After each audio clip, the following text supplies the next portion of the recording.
Davis, you started the show today mentioning what the special day this is? National Spinach Day. Spinach Day. And in 1937, this day, Crystal City, Texas, spinach growers erected a statue of Popeye. And that was some erection, I'm going to tell you. Thank you. Well, the size of the forearms alone. The Kimmer Show, every afternoon from 3 to 6 p.m. on XTRA 106.3 and the XTRA app. This is Atlanta's new home for Fox News. XTRA 106.3 FM, Atlanta's only conservative news and talk station. XTRA 106.3 FM.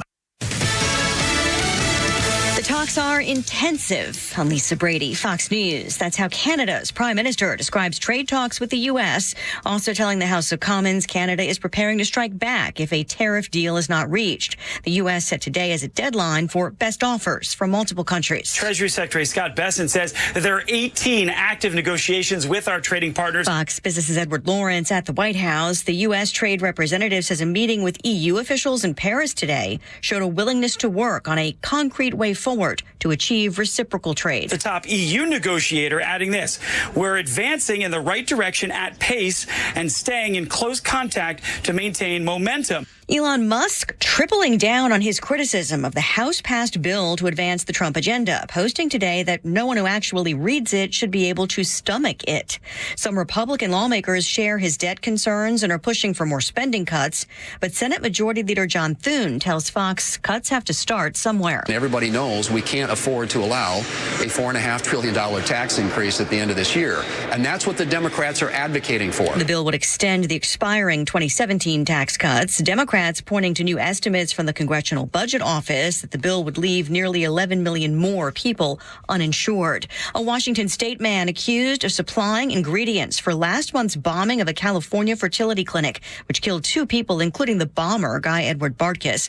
32-year-old Daniel Park now charged with multiple counts, including providing material support to a terrorist. Mr. Park, who shares Bartkus's extremist beliefs, is accused of shipping approximately 180 pounds of ammonium nitrate, an explosive precursor commonly used to construct homemade bombs. U.S. Attorney Bill S.A. Lee says the men met in an online forum sharing a belief that people shouldn't exist. America is listening to Fox News.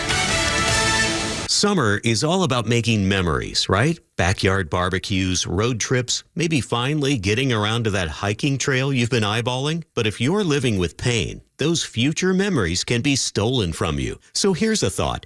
Call 1-800-4-RELIEF and try Relief Factor.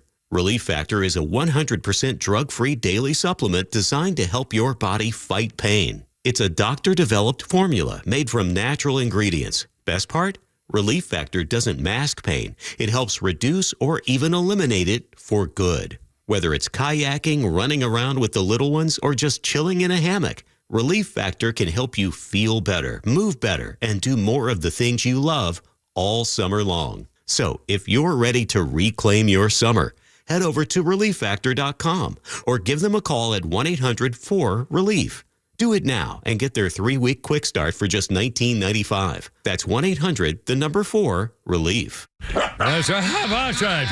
Look out. It's only me, just adjusting here. How you doing? It's only the Kimmer. Stand by with Pete Davis, sidekick producer, and little blue monster cookie man there, as well as Waldo, or purple Rover, and Flounder at the controls there. I don't, boy, I got to get my headphones. There we go. All right, hold on a minute. Something's wrong here. There we go. Okay, settling in. Hump day. How's everybody doing? Here's the number, 404-741-1230. I like these, like this song. I love the beat of the song. In fact, when you hear the song, I don't know about you, but when I hear the song, I think of the Terminator coming out of that bar, and you see his boots, and then the leather jacket, and then the guy with a shotgun. He gets that. And that was Terminator 2, I believe. Anyway, how you doing? 304, Kimmer, Pete, and Flounder. Pete Davis, Mountains of Macon. What's 24 hours? Any exciting happenings of any kind, sir?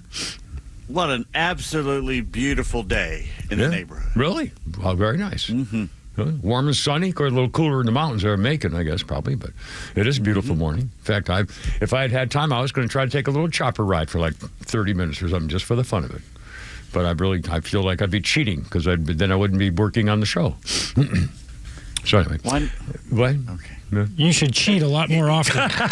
Yeah. I don't think we notice. Well, what are you saying? Are we? Oh my God! Are we having what do they call when you get together and not an insurrection when a powwow when you're trying to help the guy get off of drug abuse or something? Oh, not intervention. Intervention. Having all right, what did I do? What are you trying to change? Just tell me. Just be straight up about it. All right, never mind. And Flounder, what's still with you and Mrs. Flounder there? Same old, all as well. Yeah, okay. I think what we were saying is you should try and enjoy the time that you have. Not spending on the show. What are you saying? I'm saying in your day-to-day your day-to-day activity, you plan the show the majority of your morning. Yeah, I do. And you should enjoy that chopper and anything else. Well, I know. Well, today, for example, I had to go to the store. In fact, I'll tell you. Go hit golf balls in the morning. I don't have time. If I live 30 minutes away and hit balls for 45 minutes and then dread 30, I don't have 2 hours. There's no way between 5:30 and 11:30 when I'm in the shower and leaving for work after that I could do anything. I mean, I don't think you actually need to be here till about 2 o'clock. That would never happen. Oh, my God. There's no... Oh, my God. I can't even imagine. I can't even imagine. Even if I did all my work at home for 6 hours before I come into the show, I still couldn't just all of a sudden show up an hour before the show. I know. That would drive me crazy, too. I can't do it. It's just unbelievable. Yeah. 306. Anyway, so Kimber, Pete, and Flounder, and yours. We got a lot of really cool newsy stuff. And I'm going to start off with a couple of local tie-in newsy things here in just a few minutes as we get going. And we have Pete has a game. We also have an AI update. And I'll tell you what, they're talking every time I hear conversations on Glenn Beck or the other guys about AI. And now they're fighting over whether states, Marjorie Taylor Greene was in the news, fighting over whether states are going to have the right to have some say in an AI universe. And the feds don't want the states to have anything to do with it, I think. They want to keep it. We've never had. What do we do? We've never had this. If this AI report today is true, which I think it will be soon, it will change the show. It could change our lives. Absolutely. They don't need us. There's not a single word that we don't have on tape recorder that has. This AI needs us. Oh, well, Well, then let's do it fairly soon in the show, and then maybe do it again later. In fact, I don't know what you're talking about. I know you have an AI thing. If this is some really, and I didn't see it, so if this is some cool bring, let's do it in the next few minutes, and then we'll do it again after 5. People ought to hear this. Yeah. Okay, well, let's do that. 307, and first of all, just kind of a daily thing. Flounder, would you tell the little people about going into the break room earlier today? Someone, not me, microwaved their lunch, and it was... Was it cabbage and cauliflower and Brussels sprouts or something. And cow dung and kind of a combination with rotten eggs. Yeah. Cullen, the board op and producer for Down the Hall at 680, I came back into the bathroom, out of the bathroom, and he was spraying the kitchen. He was like, "Man, it's bad. It's bad." Oh man, why would you can't do that. Now you have now you go get lunches and does Mrs. Flounder make you your lunch? Yes. Sometimes? So anytime whenever we cook in the evening, she always makes enough for leftovers for both of us. Yeah, that's so cool. So, but I mean, she also makes stuff that's make you a plate, courtesy of not offending the other coworkers. Yeah, well, heat up broccoli and cauliflower and cabbage and onions. And broccoli's not bad. I love broccoli and cauliflower, but I wouldn't bring it to work and heat it up into like a hot tuna fish with it or something. Oh, I mean, like a lot of times I'll just have chicken, rice, and that's wonderful. That's fine. That's food. That's just stuff anyway. I've told you I'll get a bag at the store once in a while of broccoli and cauliflower mixed up together, and I'll put butter all over it and then fry it in the oven and bake it. What do they call it? To broil it. You get all blackened and stuff with a lot of butter and salt. Oh, delicious. Anyway, all right, 309, Kimber, Pete, and Flounder. Because you can tell by my, in fact, I should do some planking. In fact, I'm going to do planking of the what Pete says is the cheating planking, which is the official planking, and then I'll do Pete's big time Charlie planking up above here. And by the way, because of my age, I only have to do it for like 10 seconds. Is that amazing? And if you're in like your 40s, in fact, I wrote this down. If you're in your 20s and 30s, you should be able to plank for up to a minute. If you're in your 40s to 50s, you should be able to plank for 30 to 45 seconds. If you're over 60, well, it doesn't say if you're over 70, but over 60 plus, like 20 seconds is really well done. And I suppose the higher you get toward 80, less than that. Well, you work up to it. Yeah. Well, I haven't. In fact, I'm going to try it because I just realized I haven't worked out, and I used to work out a lot, weight training and running. I ran marathon. You remember all the story. But I haven't worked. I've literally have not gone to a gym to work out in years. Yeah. Years. Now, I've done a lot of activity, carrying my bag and walking a golf course and stuff, so I've been active and stuff, but I have not done weight training and, punch bag stuff and the rowing machine, stuff like that in years and years and years. And the hand grip thing, that's a great idea. Everybody should have that in their car. Yeah, put it in your car when you're driving along. Yeah, absolutely. Those hand squeezer workout things. So I'm gonna do some planking here at some point later on today, just see how I do. I have no idea. I mean, I went in the pose for a second yesterday just to whatever, but I haven't really done it. We'll see. On that dirty floor. I don't care. Hell, I got to take a shower later. Let's see. Anyway, we got we have game and we have tweets and we have holy crap, it's sports. And, geez, we got a lot of things here. So and your calls, we love your phone calls, 404-741-1230. 1230, 741-1230. And Pete, a quick sports thing.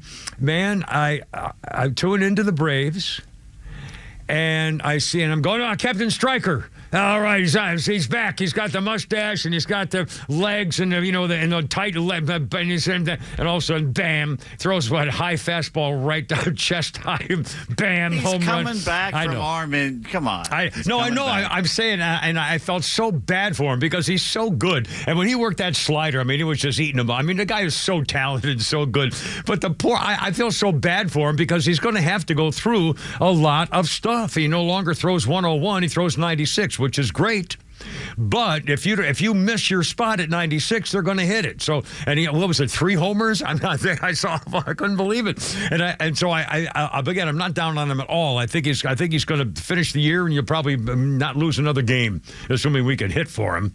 But I was glad to see him out there. And I think he held his head high for what I saw. I didn't watch the whole game, so I'm on their side. But I think it's terrible that they lost the game, but he's I feel bad for the guy. It's tough on the guy. He's got to go through it. The game is hurting itself with this absolute fascination with speed and throwing as hard as you can for as long as you can. Yeah. People won 300 games by pitching less velocity, but they knew how to pitch. Yeah. And you see all these young, great arms that are blowing their arm. AJ's lost his, Strider's lost his, that Dustin May from L.A., all these kids that come up and they're great for a year or two, and then boom, the arm goes out. Yeah.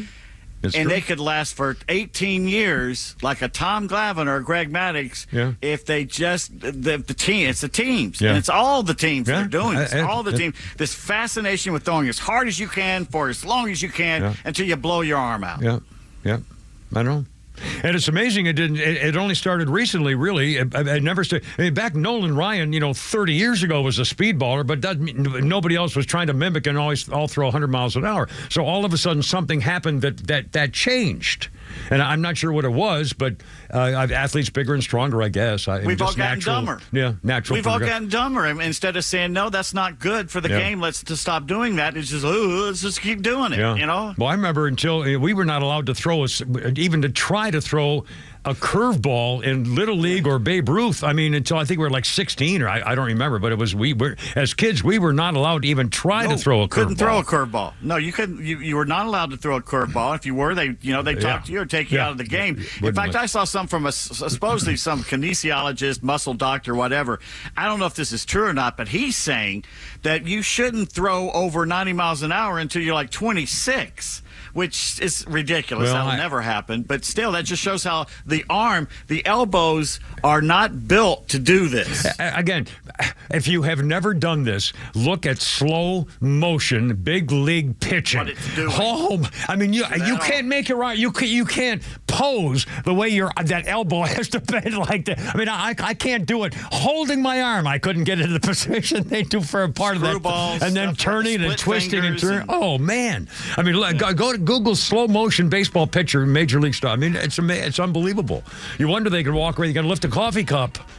Anyway, 3:14 already. Holy cow. Kipper, Pete, and Flounder. We'll talk newsy stuff. We got more Biden probing things, and we also got a couple local stuff with a traitor. The former federal Gestapo investigation, Christopher Wray, should be in prison. More evidence to that coming up. The perjurer and more. 3:14, Kipper, Pete, and Flounder. Hump Day. Look out.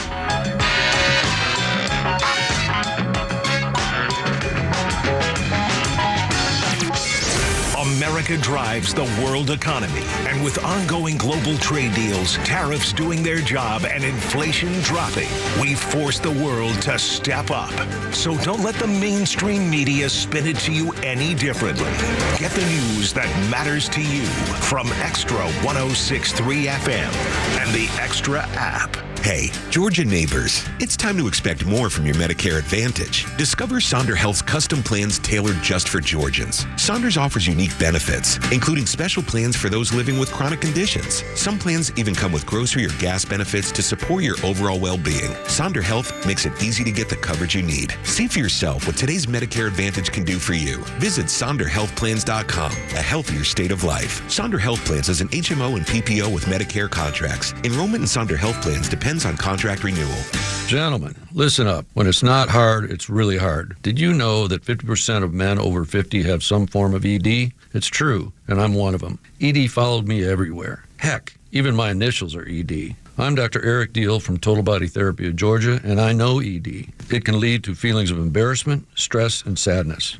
But there's good news. I can fix it.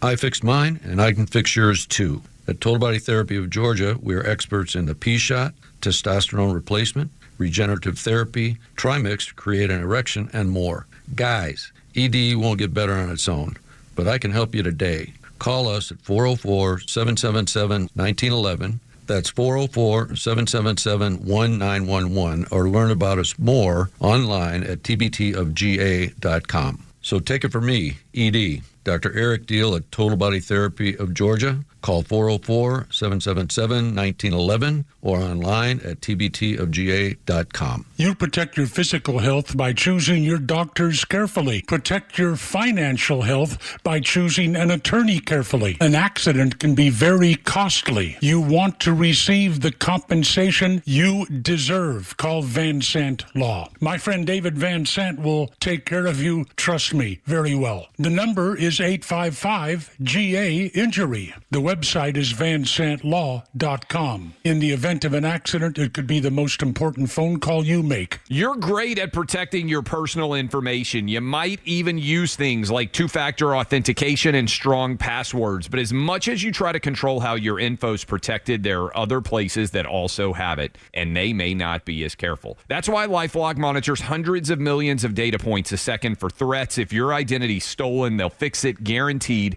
or your money back. Save 40% your first year with my name Clay as the promo code at lifelock.com. Terms apply. A second opinion with Coach Pete's local trusted advisor, Craig Chandler of Chandler Wealth Management, can reveal red flags and what Coach Pete calls financial termites. Yeah, let's look behind the scenes and make sure you're doing the right thing. And if you're not, the absolute best time to find out you're doing the wrong thing was before you did it. But now the second best time is today. And maybe you have too many financial termites in your portfolio. Who knows? Financial termites, too much risk, too many fees, and commissions coming out of your money. Say you give a broker $100,000 and then you look at your first statement and it says $90,000 and you didn't do any trading. And so be very careful about it. There's a lot of warning signs that pop up in my head when I hear different things. And if someone is slamming safe alternatives, folks, too, by the way, I mean, we practice risk and safety principles here, making sure you have that properly balanced portfolio. But if you have an advisor who's pushing all safety all the time or all risk all the time, then they're not the real advisors for you, I don't think, for retirement. Call for a comprehensive review with Craig Chandler, 800-419-6164, 800-419-6164.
Show. How you doing? Birthday include Parker Stevenson, 73 years old. he is kind of the like John Davidson, and he's kind of the typical 70s and 80s beautiful hair. Yeah, he was in the Hardy Boys. He was in Nancy Drew, Baywatch, North and South.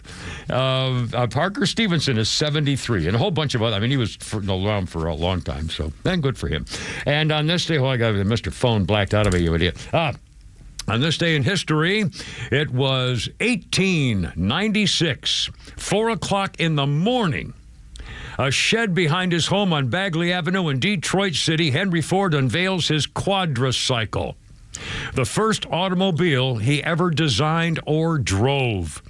He was working for the Edison Illuminating Company, worked on this contraption all hours of the day.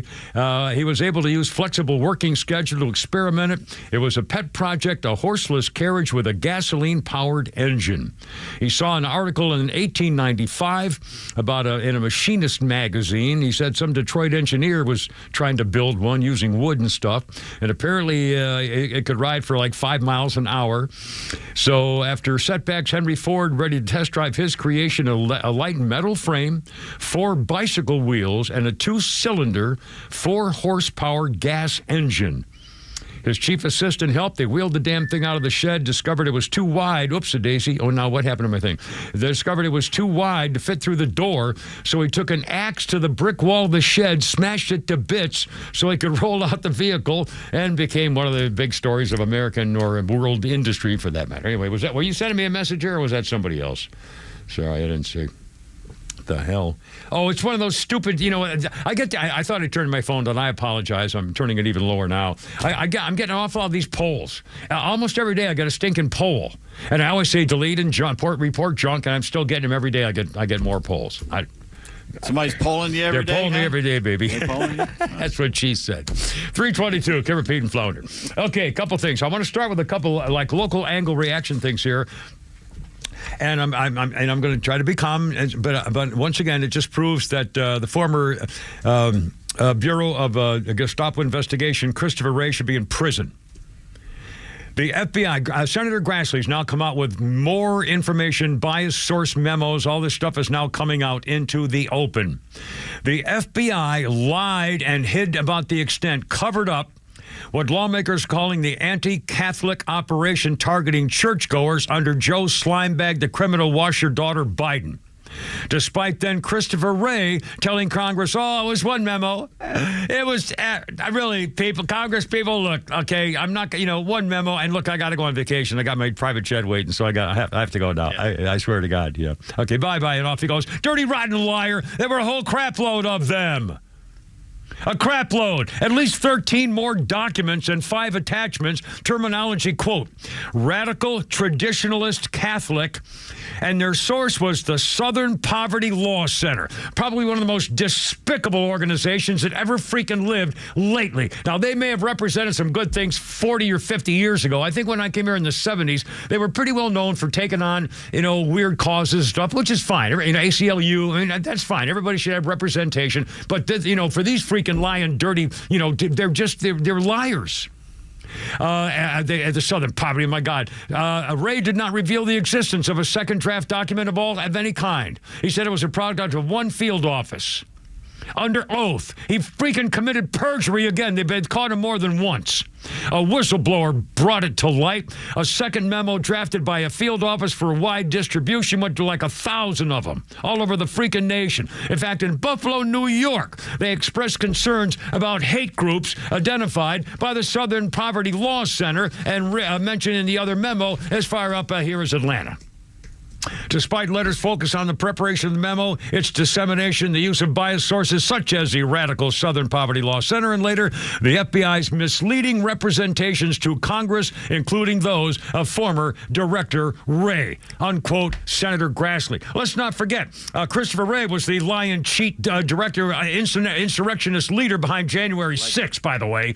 He's the one who said, we don't know, I can't talk to you about the investigation of the FBI agents who planted that pipe bomb, or I mean the FBI assistant. Or no, I mean I've never heard of the guy. Oh, and remember that guy in Texas that we have on video saying, remember you come here and you got to break in there and you got to go here. Oh, he was nothing. Oh, I've never heard of him before. You know, I don't know anything about that. Oh, by the way, remember I testified. Gee, the reason we only have to arrest the people at the abortion clinics who are conservatives is because they commit their crimes by protesting in the daytime. We can't arrest all the protesters for George Floyd or for Antifa or Black Lives Freaking Matter or any of that other crap because they do it at night and it's harder to catch them. Unquote, FBI Gestapo Director Christopher freaking traitor liar Wray. This is despicable. Proof he's like a perjurer. He's probably done. Probably they should go down. Probably, I think he's probably got another couple of condos down in Costa Rica where he's shredding documents he stole before they catch him with everything. What a freaking disgrace! Atlanta's own Christopher Wray. The guy who said, "Oh, I couldn't tell anything about the Hunter laptop because it might affect the election," and by not telling the truth, it affected the election. Dirty, despicable greaseball. You notice how clever he was when he said that. Well, I think I didn't want to affect the election. It wouldn't be fair. You affected the election by not telling the truth. You dirty, rotten sneak. God, I hate these people. Oh, one more thing, another thing of justice. And now we get even more local. With Fanny the Floozy, the uppity-schmuppity district attorney of Fulton County. Guess what? A federal judge, you may not remember the case. There was a case in the death of a guy named Jimmy Atchison. The police officer named Sung Kim, last name Kim, was arrested after he shot the 21-year-old black man during an operation of an arrest, and he was wanted. He fled the scene. He was subject of an arrest for armed robbery.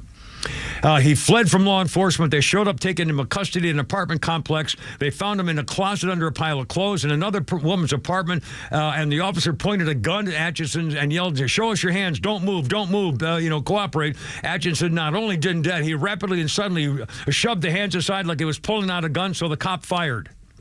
Thinking Mr. Atchison had a gun and was going to shoot because he kept saying, he kept acting like he was coming at him. Fired one shot. He was arrested and indicted in December 2022 on charges including manslaughter, felony murder, and aggravated assault. That's Fannie freaking Willis. Murder case? A police officer. Duh. No kidding. That's because that's what she believes. Well, here's what the judge said. Officers called out multiple times for him to reveal himself. No response. The judge said, "It is hard to celebrate when a young man died, but there is no doubt that the decision of the Fulton County DA's office," that's Fanny the Floozy, "to compound the tragedy by prosecuting Sergeant Officer Kim was an inexcusable abuse of prosecutorial discretion. Judge Brown's decision was unambiguous. Sung Kim's acted in self-defense."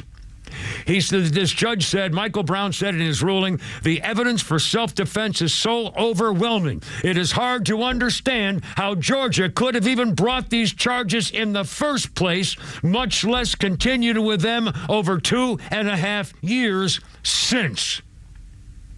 Fanny the Floozy, Atlanta, Georgia, Fulton County, Democrats going after cops. Yep. Murder charge. You rotten snakes. You rotten, dirty snakes. Finally, and again, this is a U.S. district judge who did the right thing. In fact, let me get the judge's name here if I can find it. U.S. District Judge Michael Brown.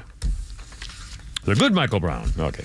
Let's see. Oh, one more quick story here before we take the old cowboy the break. Again, I'm sorry I was yelling and screaming, but I'm just, it makes me so freaking angry. Luckily, the truth is coming out. I mean, the actual stuff is coming out, so that's good. I'm sorry, were you saying, were you laughing at me or what? It's like old John Cleese Monty Python skit where he's a chef and somebody insults his food. He comes out with the meat cleaver. This makes me so mad.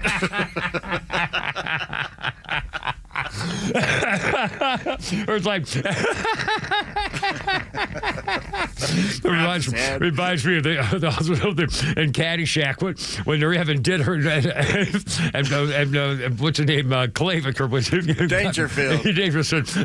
I bet this is like I can see the marks where the jockey was whipping. I had better food at the ballpark. It's a horse meat, and the chef is coming out with a cleaver.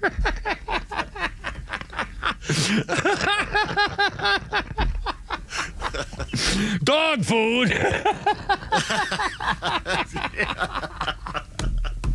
Sorry. Anyway, it's 3:30. Coming up, more Biden stuff. They're going to go after more Biden key aides to find out what the hell happened about the auto pen and everything else.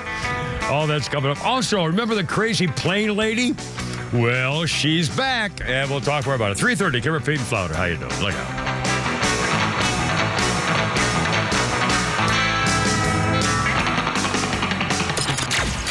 Extra 106.3 app is your live connection to the station, streaming free across Georgia. But it's also loaded with all our original shows and podcasts. Listen to exclusive shows from Janelle King, Ben Burnett, and so many more. Grab the Extra 106.3 app now and start streaming. A golf instructor who knows technique can improve an aspiring pro's swing. But one who really cares can help transform a career. There he is, your new champion. When you team up with someone who knows a lot and cares even more, you're unstoppable. At Truist, we believe the same is true for banking. Truist, leaders in banking, unwavering in care. Truist Bank, member FDIC, leading based on top 10 U.S. commercial bank. Mark your calendars because summer is here and it's time to slide into summer at Truist Park as the Arizona Diamondbacks come to town June 3rd through the 5th. Fans can enjoy back-to-back giveaways June 4th and 5th featuring the Truist Park Stadium replica and the Beach Tote Bag presented by Visit Sarasota. Also on June 5th, the first 1,000 kids can join a pregame parade around the warning track and get a high five from Braves players. Baldwin cranks one, flying back and way gone.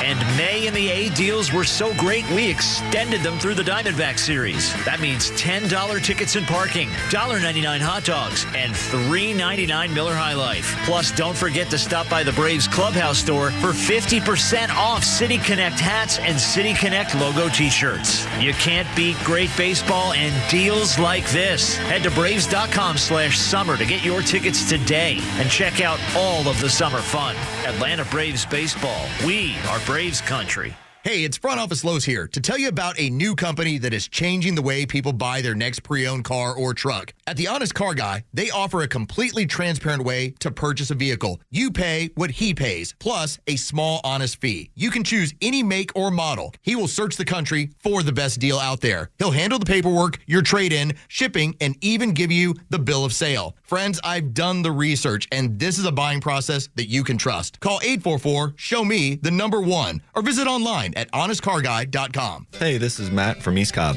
We basically bought our house from our in-laws. It was my wife's childhood home. One of the issues that we've had when we first moved in was our dog in our backyard. It was extremely shaded, could never grow grass back there. We resodded it twice. So ATL Turf Co. did an amazing job with our backyard transformation. They basically created a miniature golf hole.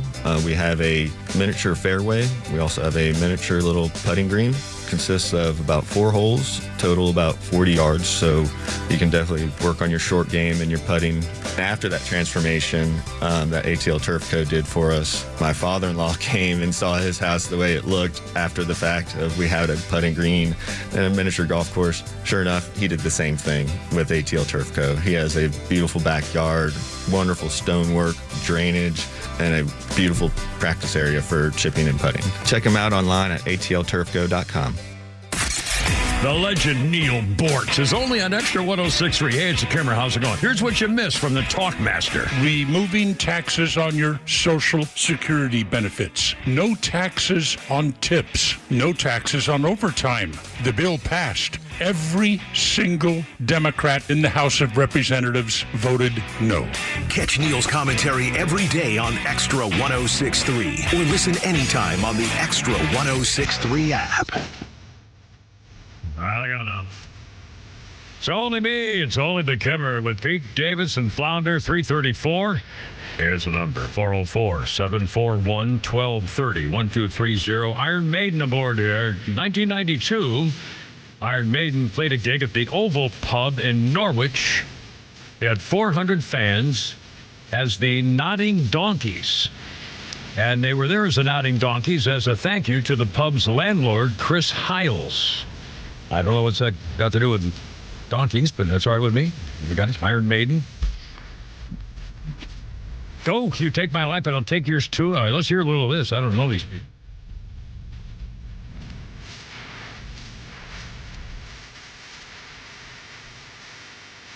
Now, is this heavy metal? What do we call this? Heavy metal? And I know the name. I guess they're as big as they get, right? I mean, they're with like Metallica and all those guys. Iron Maiden's huge. Okay. Do they have any reputation or anything? I really don't. I know the name, but I don't really know anything about them. Are they famous for anything? Or their album covers always had some weird art on it, some monster or something coming at you. Yeah. I remember in my head a logo of some kind that stuck out. And I remember when I see that, I thought of Iron Maiden. So maybe it was like a chain or something, or a logo. It's a torture device. So yeah. Now that's what it was. I have one in my closet all the time. I forgot the damn thing. Sorry. Really? Ixnay on the Ockingtay of the iPhone. Our birthday list includes Noah Wiley. Noah Wiley's 54. Dr. John Carter on ER. Tom Mason on Falling Skies. And Flynn Carson on The Librarians. Now Noah Wiley is on The Pit on Max, which I guess is a TV thing. Is that Cinemax? Do they call it Max now, or is that another HBO one? Max. It's going back to HBO Max, because no one knows what the blank Max is, like you just demonstrated. I don't have any idea what's up with anything. In fact, I'm calling Kevin, or my Delta pilot buddy, who keeps saying, I'll come over there, and in 20 minutes I will fix all your TVs into what you'll be, if da-da-da-da-da. And I keep saying, okay, I'm going to do it. And I'm going to do it. I just got a message on my phone the other day, and it says, this is Infinity calling. We are canceling your 50% discount. And hung up. Excuse me? So I didn't even know what that means. So I'm now, like in the morning tomorrow or someday, I'm going to have to drive to the North Point Mall and go to the Infinity Comcast office and say, what the hell's going on with my freaking account for almost $400 a month for your lousy stinking service? Be nice. I'm always nice. When you go in there. I know it. And now, by the way, I feel bad about this too. Today in history, one of the most famous speeches in the world.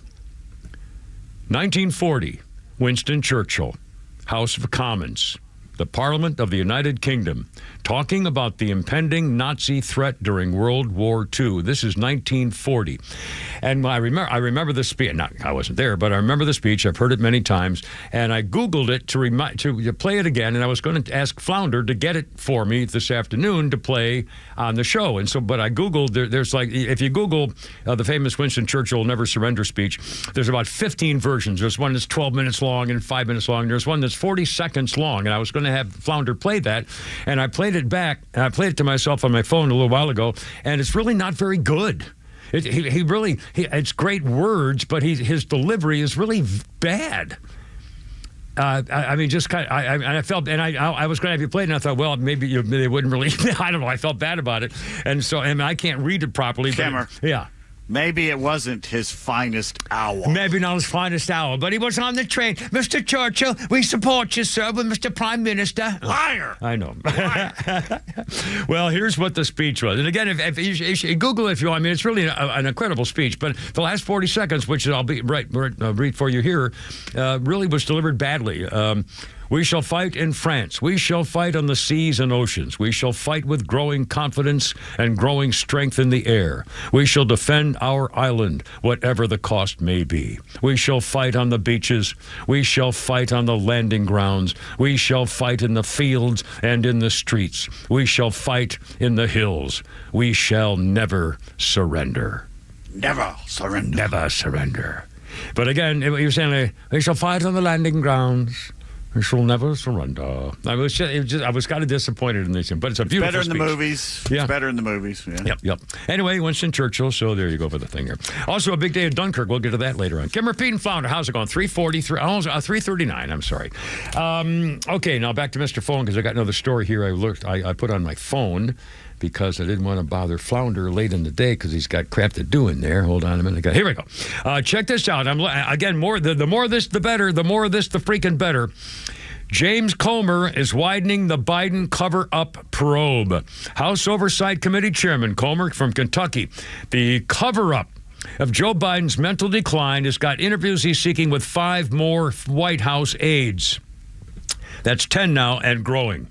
White House Chief of Staff Ron Klain, former Senior Communications Advisor Anita Dunn, former top advisors Michael Donnellan and Steve Ricchetti, and former Deputy Chief of Staff for Policy Bruce Reed. And he's investigating their role in the White House, usurping authority from Joe Biden and the ramifications of what that meant concerning his worsening mental and physical faculties. The committee's been investigating for nearly a year. They want to understand who made the decisions, who exercised the powers of the executive branch, possibly without even his knowledge or consent. And every letter detailed the reasons for each guy specifically. I won't read them all, but for example, Ron Klain, you served as Chief of Staff before departing the White House. You'd been former aide for more than 3 decades. You returned to the president's side in 2024 to aim his campaign, preparing for the debate with President Donald Trump, to claim, according to the interview, you cut short the debate prep due to the president's fatigue and lack of familiarity with the subject matter, and said the former president didn't really understand what his argument was on inflation. The scope of your responsibilities, official and otherwise, and personal interactions within the Oval Office cannot go without investigation. And he did the same thing to every freaking guy that he's got the letters out for. And again, the first step is the letter. The second step is a subpoena. And I hope to God that he's going to have to put the family under subpoenas as well. Now, and again, they've been, pardoned because they're all criminals, taking money under the table. But that doesn't mean they can't be investigated. That doesn't mean they can't be forced to testify. All it means is you can't charge them with a crime. But that doesn't mean you can't get them to testify. And if they don't testify in something else, if they refuse to testify, you can put them under contempt of Congress. Or if they perjure and won't, whatever. I'm just saying. Anyway, here. So they're still going on that. So I'm happy about that. All right, 3:40. Well, let's change the up a little bit. If you hear the phrase "crazy plane lady," I'll bet you're probably thinking of the same chick, Tiffany Gomez. Tiffany Gomez was the formerly so-called foul-mouthed Texas native who was kicked off an American Airlines flight after she was melting down for her behavior back in, July 2nd last year. She's now on the internet saying this: distressed or not, I should have been in control of my emotions, and that was not the case. Tiffany Gomez promoted her website now and is asking viewers to join her in promoting positive mental health and standing up against cyberbullying. She was a marketing executive. Tiffany Gomez kicked off the flight Dallas to Orlando. She accused another passenger of stealing her AirPods, and then bizarrely stated, quote, that malefactor is not real. You can sit on this plane and you can farting die with them or not. I'm not going to. As the plane was taxiing, she demanded the crew stop this plane. The aircraft was brought back to the gate. She was thrown off. Then she refused to leave the boarding area, continued ranting outside the terminal. She swore at police, telling officers to get the fart out of my face. I'm changing words here. Insisted the plane was going to explode after takeoff. She said she wanted to take full accountability for my actions. Hi, everybody. It's me, Tiffany, probably better known as the crazy plane lady, which is completely warranted. My use of profanity was completely unnecessary, and I want to apologize to everyone on that plane, especially those who had children aboard. By the way, she's wearing a low-cut top and lots of makeup. We all have our bad moments. Some are far worse than others, and mine happened to be caught on camera for the whole world to see multiple times. Sorry, y'all. I hope that I can use this experience and do a little good in the world, and that is what I intend to do. I hope you guys can accept my apology and I can begin to move on with my life. They actually only gave her a verbal criminal trespass notice by an airline manager, but she was never charged with anything. And again, she was saying that's a creature from outer space. That is not a real man. That is a creature lizard person. Lizard person. And she's hot. She's hot, and I don't think that bikini. Oh God, she wore with the USA. That's wrong in every way. You can't go around like that where people can see you. Sorry. Anyway, I mean, she's. I don't know whether she's still. I think she was married. I don't know if she's still married. I don't know what that might have led to. Anyway, whatever. She's now got a podcast or trying to make money her way. Well, that's good. Oh, and speaking of crazy chicks, how about Karine Vagine-Poitrine, the podium princess? She's gay, she's black, she's a girl. Her first announcement at the podium when she became President Slimebag Family Crime Wash Your Daughter's chief podium princess girl, her first announcement was that she is the first gay black female ever to hold the position. Well, aren't you special? Well, she has now left the Democratic Party and is writing a book. And she's writing a tell-all book, quote, about the broken administration she served. It's called Independent, a look inside a broken White House outside the party lines. Yeah, promotional release hints she may focus her ire on figures aside from Biden in the account. She served both presidents, Obama and Biden. 3 weeks led to abandoning the bid for the second. Her betrayal by the Democrat Party of Joe Biden. Oh, what a bumbling idiot. She was unprepared. She was incompetent. She didn't know what she was talking about. She was a liar, cheap fakes. I mean, the whole thing. And now she says, oh, I'm not a Democrat. I'm an independent. Oh, I think the independence of America now welcoming you aboard, Karine. I mean, what a joke. And now she's oh, I'll be damned. She's coming out with a book. Ooh, golly. Oh, man. Jake Tapper's book did not sell. Nobody should buy it. For one thing, it's all been released on the internet. Every podcast is people talking about it. So what else do you need? I mean, if there were anything else that really an explosive secret, they'd be teasing it. Yeah, you haven't read anything yet, but nobody's really be able to or something. So I mean, there's no reason to buy that book. I mean, you don't need it. I mean, it's all crap. And hers now she was talk about being an insider. I assume that she was part of daily. White House office, Oval Office stuff all day. I mean, whether he was there or not. So she knows who was running what, I would think. Now, if she's going to spill the beans, we'll find out, I guess, when that starts being released. And I can't wait to see clips of her being interviewed on podcasts and on TV interviews and stuff and see what she looks like, what she says. What a joke. I mean, what a disgraceful. They're going to pass her off as, some objective person. A new whistleblower. The real inside story.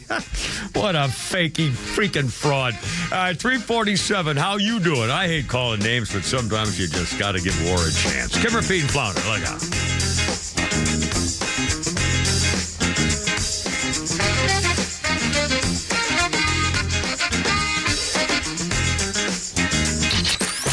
XTRA 106.3 is Atlanta's home for NASCAR, and we have live races every weekend from across the country. Check out XTRA1063.com for the full schedule and join us this weekend for live NASCAR action. Kevin McAlpin here alongside Evan Ward, host of North Georgia's Retirement Game Plan, heard right here on XTRA 106.3. And Evan, many Americans think having a well-funded 401k means they will have a comfortable retirement. But the question I have is that really all we need? Kevin, that's a great question. The way the analogy I use is it's like having a really, really good play in your game, but a good play isn't a game plan. That'll work once. It's limited. What we want is a plan, a game plan throughout the entire course of your retirement that we know is set you up for success. 401ks are a great savings tool, but they're not a plan. They're a play. And so what we do is we put together an income plan as well as an investment plan to make sure that you are taking the stress out of your retirement. You've worked too long, too hard. You've made all the right decisions, sacrificed to get to this point. You've got it down to the 1 yard line. Now you need a game plan to finish it off, and that's what we provide. And let's be honest, we stress for 30, 40 years in the workforce. That's the last thing you want to have to deal with when you get to retirement, right? Of course, the whole point, our philosophy is let's take the stress out of retirement so that you know this new phase of your life is going to be the thing you've been working so long to enjoy. That's the last thing you want when it comes to your retirement is stress. If it sounds like you, pick up the phone, call Evan and the team at Atlas Retirement today for a complimentary 401k X-ray. That number is 678-736-7799. 678-736-7799. Or get more details anytime online. It's atlasretirement.net. That's atlasretirement.net. Investment advisory products and services made available through Impact Partnership Wealth, LLC, IPW, a registered investment advisor. The new era of Georgia Tech women's basketball starts now. Secure your spot in the Camas Pavilion to watch first-year head coach Karen Blair and the Yellow Jackets take on ACC opponents such as North Carolina, Louisville, and Notre Dame. Waves away a screen, a shake, a jump stop, a pull-up, good. Just outside the left block. That was smooth. Save your seat for all of the on-court action at ramblinwreck.com/tickets. Sting 'em. I enjoy a good night's sleep, and I like to breathe while I'm sleeping. My wife appreciates that, too. That's why I wear a CPAP. You want the right machine. You want expert advice. You want all the supplies that go with it. You get it all at CPAPs, etc. in Alpharetta. Machines, masks, tubing, filters, cleaning supplies, all of it, and they ship nationwide. Walk-ins, by the way, are welcome. CPAPs, etc. Alpharetta, CPAPSETC.com. While retinitis pigmentosa takes Mark's vision, his family gives him hope, whether at the family business or at home with his wife and sons. He knows he's not fighting alone. For 50 years, the Foundation Fighting Blindness has funded research into treatments and cures for blinding retinal diseases, providing hope to people with vision loss. And for Mark, winning the fight means being there for his family. The Foundation Fighting Blindness. Together, we're winning. Help us end blinding diseases at fightingblindness.org. All right, hold on. Let's do that. Kimmer, Pete, and Flounder, 351. We got a new thing about AI coming up here in a second, so don't go anywhere. And I'm excited myself because I don't know what it is, but I'm already nervous. Let me get Kimmer, Pete, and Flounder. 1986. This was the day, the first of a 6-date Conspiracy of Hope tour at the Cow Palace, San Francisco. The benefits on behalf of Amnesty International, held to increase awareness on the 25th anniversary of their human rights thing. Show's headlined by U2, Sting, Bryan Adams, Peter Gabriel, as you're here, Lou Reed, Joan Baez, and the Neville Brothers. Again, 1986. All right, sir. Our birthday list includes Angelina Jolie. Boy, she's been in the news a lot, not only settling the divorce with Brad Pitt over their winery in France, is it, I think, or something, and they talked about her having her breasts removed because she had the gene that causes breast cancer, so she had them removed so she wouldn't get cancer. And her birthday is today. Angelina Jolie is 50 years old. Does she still hate her father? Do they still just not get along? I don't really think hate they talk anymore. Yeah, I think that's a shame. Such a shame. 1940, on this day in history, Operation Dynamo.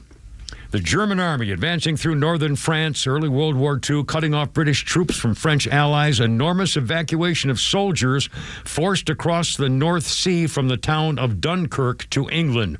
The problem was they were trapped, encircled by the Krauts. British commanders considering withdrawing the entire British expeditionary force by sea. It was Operation Dynamo, evacuating Allied forces from Dunkirk, but there weren't enough ships. They were stranded on the beaches, and the British Admiralty called, anybody got a boat?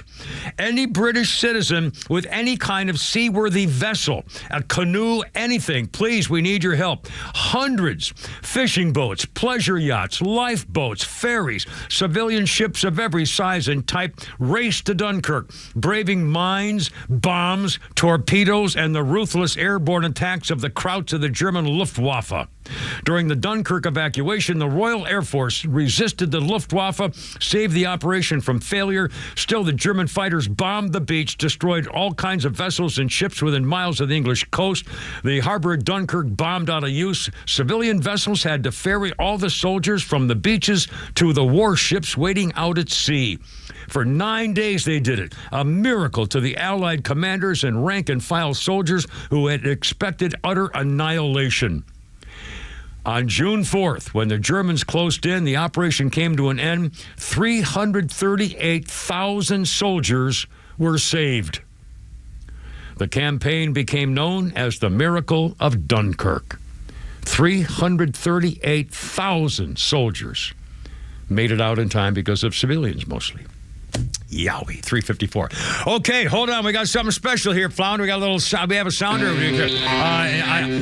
Almost every day, there's something about AI makes me nervous, and Pete now has got a new one, and I think I'm gonna get nervous again. What do you got there, sir? You know how you get impatient while driving, and other cars cut you off or bump into your chopper? Yeah, not me. No, I've never, known. Drive too slow. No, bicyclists, pedestrians get in your way. Well, they get them out of the way. Curbs. No, I would never. Well, you're not alone, no. Human.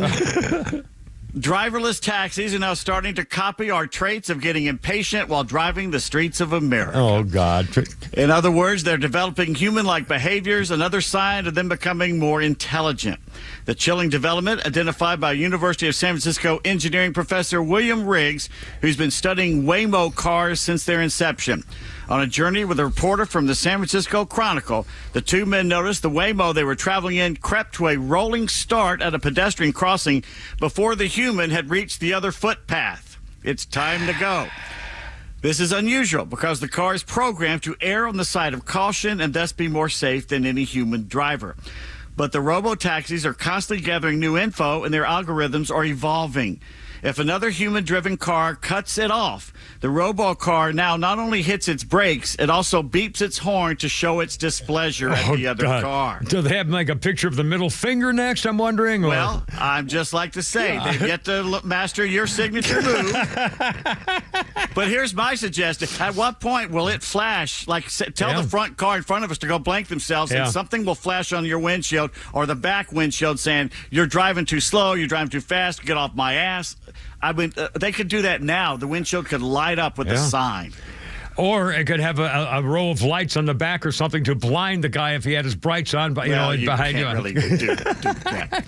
So the ride in these cars are getting faster, but it also is becoming more like us. They're making bad road decisions out of frustration and anger. Since 2021, how many crashes do you think Waymo cars have gotten into? 4. Higher. 13. Higher. 27. Higher. 912. 696. Wow. Not all their fault. One accident actually killed a dog. It was off its leash, and it wasn't programmed at the time to deal with that. I don't know how they cannot program for a dog running out of your way. Or any object coming in front of you, for that matter. Right now, you can hail a Waymo in Phoenix, San Fran, and L.A. They're also coming to Austin, Miami, and Atlanta. Oh, God. So yeah. I assume that the reason that they are now crowding people out of the sidewalk is because somehow they believe that their goal is to get the passenger there as quickly as possible. Efficiently and safe as possible, yeah.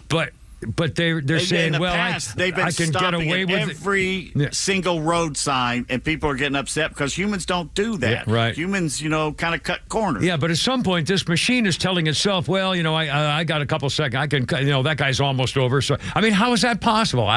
They cannot teach themselves. You can't. I mean, I don't get how a machine can teach itself to be more like a human. Under whose guideline? What human is in there? What DNA of anything is? I mean, geez. When we learn something, our brain makes a different neural link. Well, now they have neural links just made of silicon and plastic and metal. So it can do the same thing as a human brain? We don't want that. It finds a different path and it goes that way. We don't want that. The old way. We don't want them to be human-like.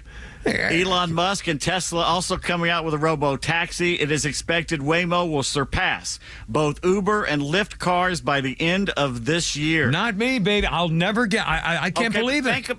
Think about this. If I could get up in the morning, crawl in the back seat of one of these cars and take a nap or eat or do show prep and wake up 2 hours later at the front of the radio station. Yeah, I know. How amazing would that be? Well, have your own personal chauffeur, basically. You're a manservant who just takes care of you. How much would it cost is a good thing. Well, if you didn't have to buy a car, if you never had to buy another car. Or insurance, for that matter. Well, yeah, I suppose you have some kind of insurance policy. Because younger kids today aren't getting cars, or they don't care about getting their driver's license. Yeah, that's a good point. Yeah, because they're wussies. Well, the whole world just turned, Who doesn't like to drive? I love to drive, but I would do that at least once a week. I'd get in the just back for the and take convenience. Yeah. Well, if I hit the lottery, one of the first things I'm doing is putting a 6-speed transmission, a stick shift in my car. I hate that automatic crap. If I win the lottery, shifter. The first thing I do after picking up the check is writing you to a check. And then getting the hell out of Dodge. And then saying you can come visit whenever you want. But you're not getting another present either. This is it. Oh, man. Oh, my God. It's almost 4 o'clock. I owe you a Flounders Funny coming up. Plus, we got tweets and we got a game and we got Flounder. It's all happening. Kimber, Pete, and Flounder. Look out. Here we go. Hey, guy. My goodness.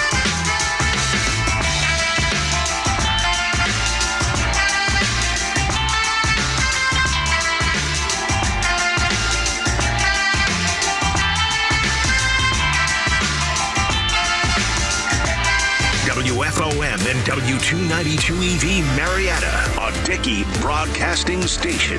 This hour is presented by Atlanta's Safe House.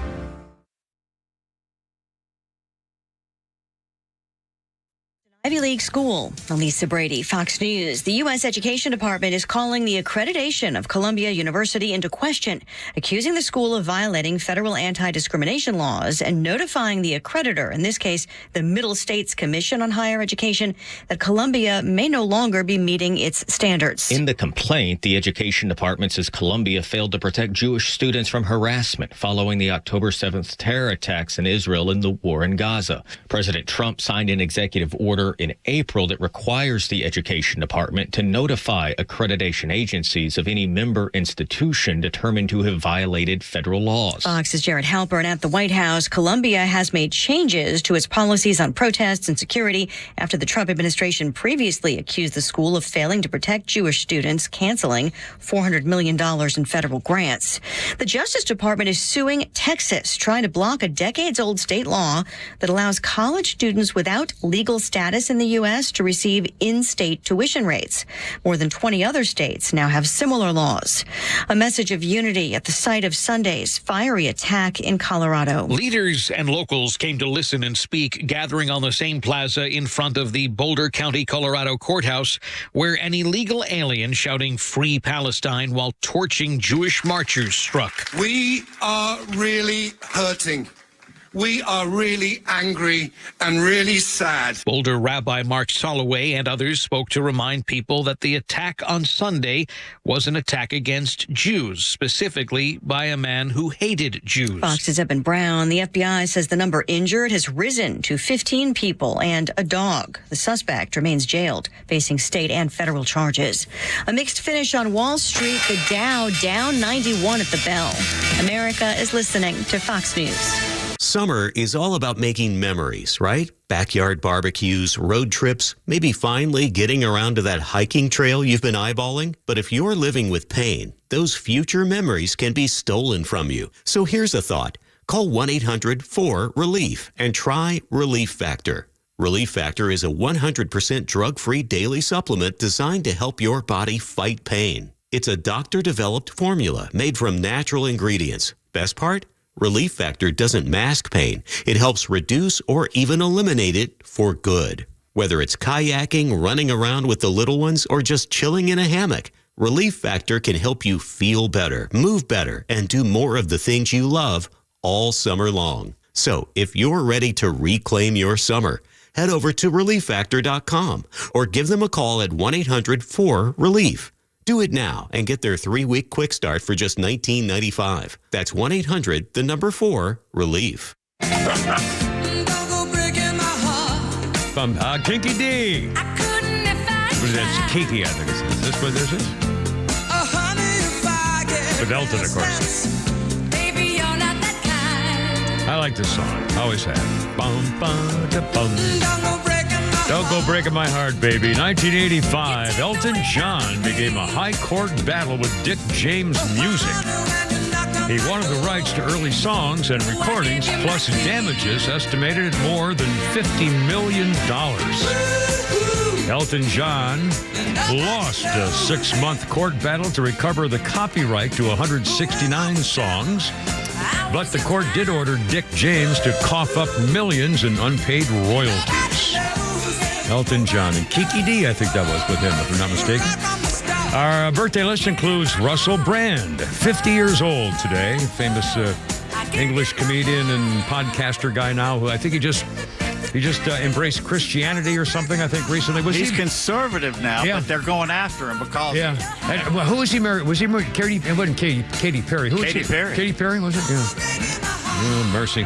And on this day in history, June 4th, 1937, Sylvan Goldman, the owner of a Humpty Dumpty grocery store in Oklahoma City, begins using his brand new invention, the shopping cart. It was basically a folding chair with wheels and 2 baskets attached to it. The carts were a flop. Shoppers were reluctant to use them. Men said they were sissy, made me feel like a freaking girl and too effeminate. And women thought they were too much like a baby carriage. So, Mr. Goldman hired both male and female models to shop in the store like they were customers. Eventually, folding carts became extremely popular, and Goldman became a multi-millionaire by collecting a royalty on every freaking folding design shopping cart in America.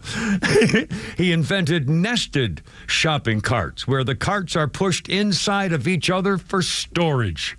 Where you get the kid going, like 50 of them in the parking lot, and I always do this. Whenever there you are. And whenever I see one of those kids pushing one of those 50 shopping carts, I roll down my window. I say, "Hey, somebody else might want to use one of those." Oh boy, you become your parents. I know. It's like that commercial of the guy saying, "Whoa, out of towner, are you? Well, watch out for that intersection down there." I always, when I get out of the car, I go to the rack and I grab a cart because I used to do that, and I push the cart in. How much effort is that? Yeah, I know. And some people look at me like I'm crazy, especially in Atlanta, for doing that. Just put your damn cart, take a cart and take it in. Yeah, I know. And again, I had to go to the store today, and I got one of my black carts. I got one of my black painted carts and not the aluminum ones because that's what I like. So there. Anyway. And by the way, I just had a thought in my head. I had a sudden inspiration, Flounder, because of what you and Pete making fun of me. I realized that the place where I go to hit balls every once in a while is off of Holcomb Bridge Road. The way to get to this radio station from Alpharetta is Holcomb Bridge Road to Alpharetta Highway, Main Street, and then south, and then the route I normally take. So it's conceivable that I could make time for myself to go hit balls before I come into work and just come right from the driving range. Not only that, at that time of the day, you could easily 11 o'clock in the morning. You could get on 400 to 285. Nah, I don't. Yeah, but I know you'd rather take the back roads, but time-wise, you could get there pretty quickly. On the other hand, you see how funny in the head I am. Today, I did it again. I go through the golf course, Indian Hills Country Club, the golf course. And I do the same when I'm going home, and I actually got pulled over the other day in there. For what? Because I rolled through a stop sign. Oh, I never. Yeah, and the guy saw me, and he was like, "You know what I pulled?" I was like, "Yes, sir. I apologize for wasting your time." And he was like, "You're not wasting my time. Sit tight." And he came back and he gave me a warning. Oh, man. Yeah, I always... In fact, I go... The speed limit for most of that stuff is 25. 25. I mean, they have the... Yeah, and I go 28. I mean, I go within 3 or 4, and that's it. Because, and again, I look at the scenery, and I think about the times, and I look at the golf course, and the golfers, and their wives walking their dogs. I mean, it makes me feel better about, that I used to have a fun life like that. But it calms me down. I feel happy, and it's a fun thing. And that's what... I don't mind the interstate stuff, but honestly, it's a whole mental thing for me. I listen to the radio and just collect my thoughts, and it just makes me feel better as a human being to kind of, think about my kids and stuff like that. So that's why I do it. But I'm going to try to pull it off. I'm going to try to pull that off. One of these days. Yeah, sure. Hell, I'd ride my chopper to work, except it would set off every car alarm in the building. So I wouldn't be able to drive it in the parking garage. I just want to say that it's segments like that are going to win us a game. Yeah. Gee, I wonder why the Kimmer's not in the Hall of Fame. The Kimmer? Never heard of him. I don't think we... Gene? No, I'm sorry. You mean broadcaster? No, there's no... 408. I know. I'm bad. I don't know what's going on. Am I totally unlistenable? I mean, are you guys trying to tell me that I should just stop doing this for a living? No, the ratings are great. We're doing. Are they? Okay. No one ever tells me anything. I don't know. Anyway, back more on the slime bag Biden administration. Again, I hope. I mean, please forgive me, but you need to know this stuff. Here we go again. Department of Homeland Security today has now said they've caught in Massachusetts, an illegal criminal immigrant, a break-inner, charged with raping a child with force. And it was captured on video. A 30-year-old Guatemalan tied up and brutally sexually raped and assaulted a little girl in a video that was ultimately found by the girl's mother. He's on an ICE detainer. He first entered the United States illegally in 2017 and got arrested in Arlington, Virginia for drugs. He was ordered by a judge to be kicked out of the country in 2017, and he was, but he came back in 2022. Released into the country, he came back 5 years later after being removed for drug possession as a criminal after sneaking in the first place. So he sneaked in illegally, drug possession, crime, kicked out of the country. And when you're kicked out of the country, that's it. You're not allowed back in, ever. You do not get permission to come back if you've been deported. Well, he was deported in 2017. He came back in 2022, released by the Biden administration despite his criminal history and previous deportation. And so the DHS is now saying, no, wait a minute, this guy should never have even been allowed back in the United States. The detainer is aimed at ensuring he will not victimize anybody else. He's a freaking pedophile, illegal rapist from Guatemala who never should have been here at all. And President Biden, quote, despite his previous criminal charges and deportation, President Biden released this barbaric criminal into American communities in 2022.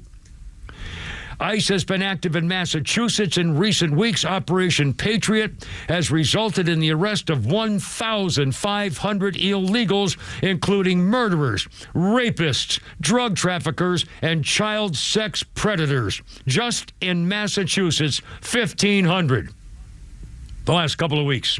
And by the way, how is it all of a sudden possible that we have under the Biden administration, if you think about the numbers, we now in the world have more refugees coming to America than there were refugees in the world in World War II? I think in World War II, refugees by the thousands, fleeing Nazi Germany, fleeing the Europe, trying to come to America. There were thousands and thousands of them, but there weren't 15 million. And all of a sudden now in modern day, world history, all of a sudden in modern days in the 20s, all of a sudden the Biden administration says, well, these are people who need amnesty. They need to be protection. 15 million of them. I mean, you dirty rotten. I mean, duh. There aren't that many refugees in the world who need to come to. I mean, my God. Anyway, treason. It is. No other word for it. It is. They did it deliberately, and every time that scumbag pus-stained Mayorkas said the border was secure, it made me want to throw up. He should be in prison. He deliberately allowed that to happen. Biden, FBI, all of them. Anyway. And here we go. A Chinese couple. You've heard of this yesterday and today. Big story. Chinese couple, University of Michigan, by the way, doctoral candidates, bringing in pathogens, biological pathogens, which could ruin by the billions of dollars livestock, wheat, barley, maize, rice every single year, by the billions. It's a weapon of agro-terrorism. Pathogens hid in her shoe at one earlier trip, and they've been doing it for a while. Apparently, this one girl had pledged her loyalty to the Communist Party of China, carried a pathogen in her shoe back in 2022, involved in smuggling packages of biological stuff on several occasions, as an associate in China mailed her substances in a book with a plastic baggie that was hidden inside the cover somewhere. Got funding from the Chinese government, employed at a Chinese university, was her boyfriend as well. The toxin causes vomiting, liver damage, reproductive defects in humans and livestock. And by the way, China is the second largest country of origin for international students. These two are University of Michigan, doctoral people. China has now, in America, more than 270,000 students. from China. Just from China. More than 250,000 communist Chinese students in America. You think they're all just studying, economics and grammar, stuff like that, social studies? They're spies. And they've been told when they come here, by the way, we know where your family lives, so we'd appreciate a little information every once in a while. You don't think people working in the computer industry and neuroscience and technology of weapon systems and so forth have a little something back for the whole motherland? I mean, 250,000 Chinese students in America. I don't get any of this. 14 minutes after 4 o'clock. And by the way, the governor of Arizona, the girl governor, Katie Mushbrain, has now said, well, they tried. There was a bill. The legislature in Arizona passed a bill stopping ownership by the Chinese near military bases, and she vetoed it. She said, well, this isn't going to do anything. So she vetoed a bill that would stop the communist Chinese from owning property near military bases in Arizona. She said, oh, that's not a thing. Come on. God. Anyway, they didn't learn their lesson after the election, I guess. 4:15 already. How you doing? Kimmer Pete Founder. Braves back tonight. Good try again tonight, boys. Here we go. Look out.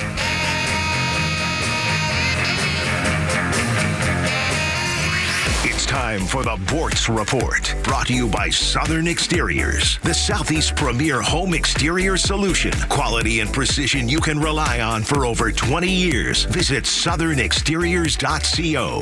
For those of you who have actually been paying attention to some of my rants and raves over the years, you know that one of my great goals in life, expose the hideous danger that is government education. For the life of me, I can't understand why people so eagerly and willingly turn the most precious thing in their lives over to the government to be educated by government union employees. Have you ever heard of de-laning? New buzzword in government schools. We need to de-lane.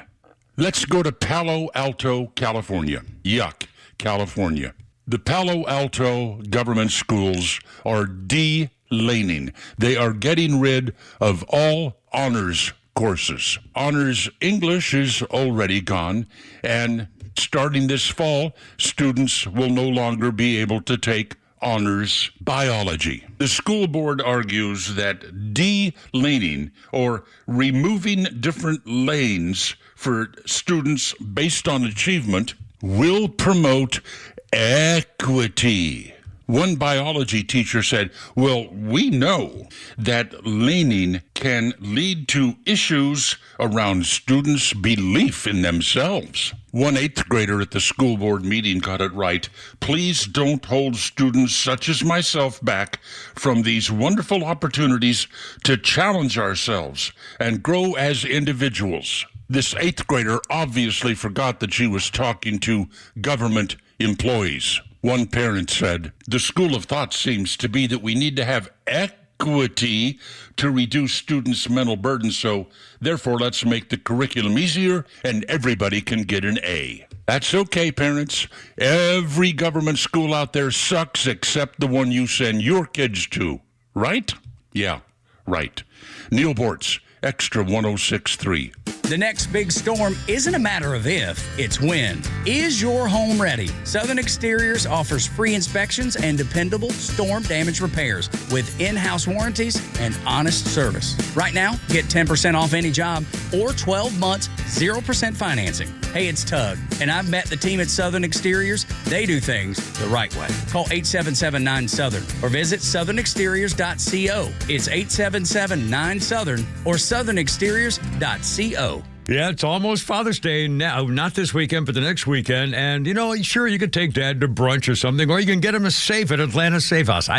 Seriously, think about this. Hey, man, they've got sales all over the place. Atlanta Safe House, they have a showroom in Acworth. And, in fact, ladies or kids or whatever, for Granddad or whatever, if you're in the area, Industrial Boulevard, check them out. They got like 200 of them almost right there. And they can change them on the inside for shelving units and nooks and crannies and all that stuff. Don't forget, gun safes, you do not have to pay any sales tax on any of the gun safes at Atlanta Safe House. And I found out the hard way when I didn't have my Atlanta Safe House safe down in Florida. I lost my medical records and I paid for it. So, just be a little better than the Kimmer was.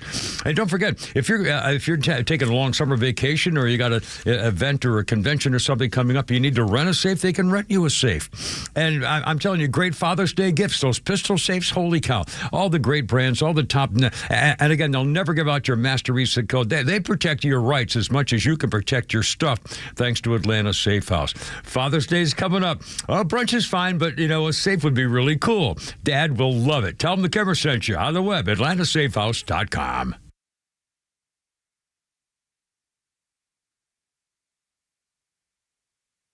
Hey, Georgia neighbors, it's time to expect more from your Medicare Advantage. Discover Sonder Health's custom plans tailored just for Georgians. Sonders offers unique benefits, including special plans for those living with chronic conditions. Some plans even come with grocery or gas benefits to support your overall well-being. Sonder Health makes it easy to get the coverage you need. See for yourself what today's Medicare Advantage can do for you. Visit SonderHealthPlans.com, a healthier state of life. Sonder Health Plans is an HMO and PPO with Medicare contracts. Enrollment in Sonder Health Plans depends on contract renewal.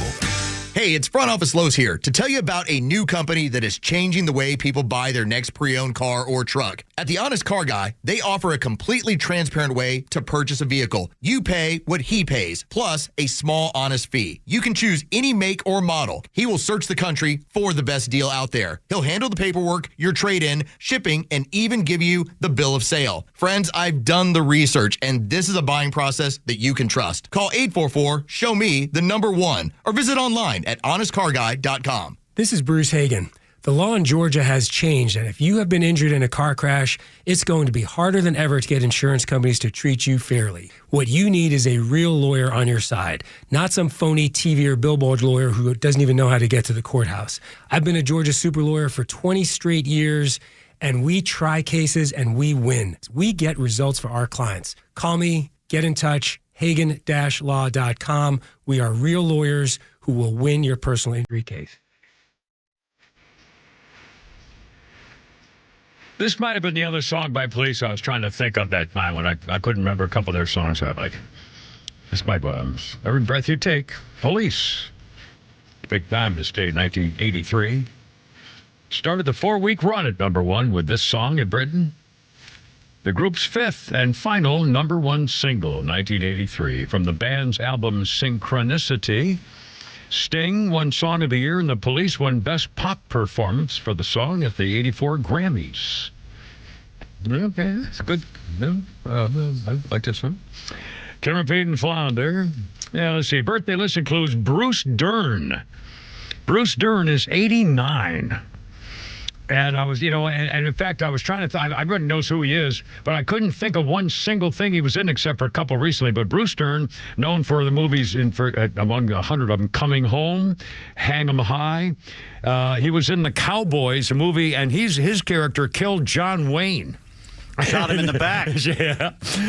Django Unchained. I mean, Bruce Dern, father of that little communist, Laura. Silent Running. Yeah. Bruce Dern, he's been in a million. He's 89 years old. Good for him. Anyway, let's see. And our history list, and then we got a little summary for you. On this day in 2003, Martha Stewart is indicted for securities fraud and obstruction of justice. The domestic guru, Martha Stewart, known for her good things, her tips and tricks, turned very bad when a federal grand jury serves her and her former stockbroker 9-count indictment. Obstruction of justice, securities fraud, conspiracy, false statements. A former Merrill Lynch broker handed indictments after the investigation of ImClone System stock sales. 61 years old, Stewart resigned almost immediately from her board position on her company. They pleaded not guilty. She was tipped off that the ImClone stock was going to drop after the Food and Drug Administration had a thing about application for cancer drugs, whatever. So she shed 4,000 shares worth $250,000 the day before the decision came out. So they said, insider trading. She got convicted and sentenced, guilty of 4 to 5 counts, sentenced new trial, federal prison. sentenced to 5 months in West Virginia minimum security, and she served it out in 2004, then house arrest, and they loved her in prison. She was, giving tips to the girls, and they all had a wonderful time together. They said she was terrific, co-prisoner, and apparently they had a great time in jail, and she just came out none the worse for wear. Of course, 5 months, at minimum security is not exactly, the rock. Anyway, 424, Kimmer, Pete, and Flounder on 106.3. 404-741-1230 is our number if you want to hop in here. And then coming up, here we go, trannies and softball again. Good grief. But first of all, and changing the Navy ship. First, we'll something we call Pete's Tweets. I won't say who sent this. You know who you are. All right, sir. The first thing a man looks at in a woman is her heart. All right, sir. In that area, I'm sure. The fact that her breasts are in front of her heart is not our fault. Well, now there you go. The Washington Post headline reads, "The mysterious drop in fentanyl seizures on the U.S.-Mexico border." Yeah, mystery. To which the fat electrician responds, "And I'll clean this up. Yeah. My neighbor's dog used to crap in my yard all the time. I had a fence put in, and around that same time, I saw a huge drop in the amount of dog crap in my yard. I'm not sure why, but I'm sure it's very nuanced and a complex issue." I mean, the nerve. Did they ever correct that? Did they ever come out and say, I think they didn't come out with a correction of some guy. How can an editor do that? Yeah, I mean, it's unbelievable. Knowing it's a lot. How stupid do they think their readers are? The Washington Post. That's how stupid and cynical they are. Good anyway, Joe Rogan podcast news tweets a pic of Joe Rogan saying, "I've been drinking lots of water." And underneath, they post a pic of CNN propagandist Brian Stelter saying, "Joe Rogan promotes ingesting liquid commonly used as engine coolant." Well, it's Pride Month. I'm proud of being an American. Well, me too. Toronto's oldest gay bookstore just held an event in which drag queens romanticize Hamas, an organization that would use them as rooftop gravity inspectors should they go to Gaza. Which, I'm sorry, actually, that's not true. I apologize to the good people of Hamas. There are no rooftops left in Gaza.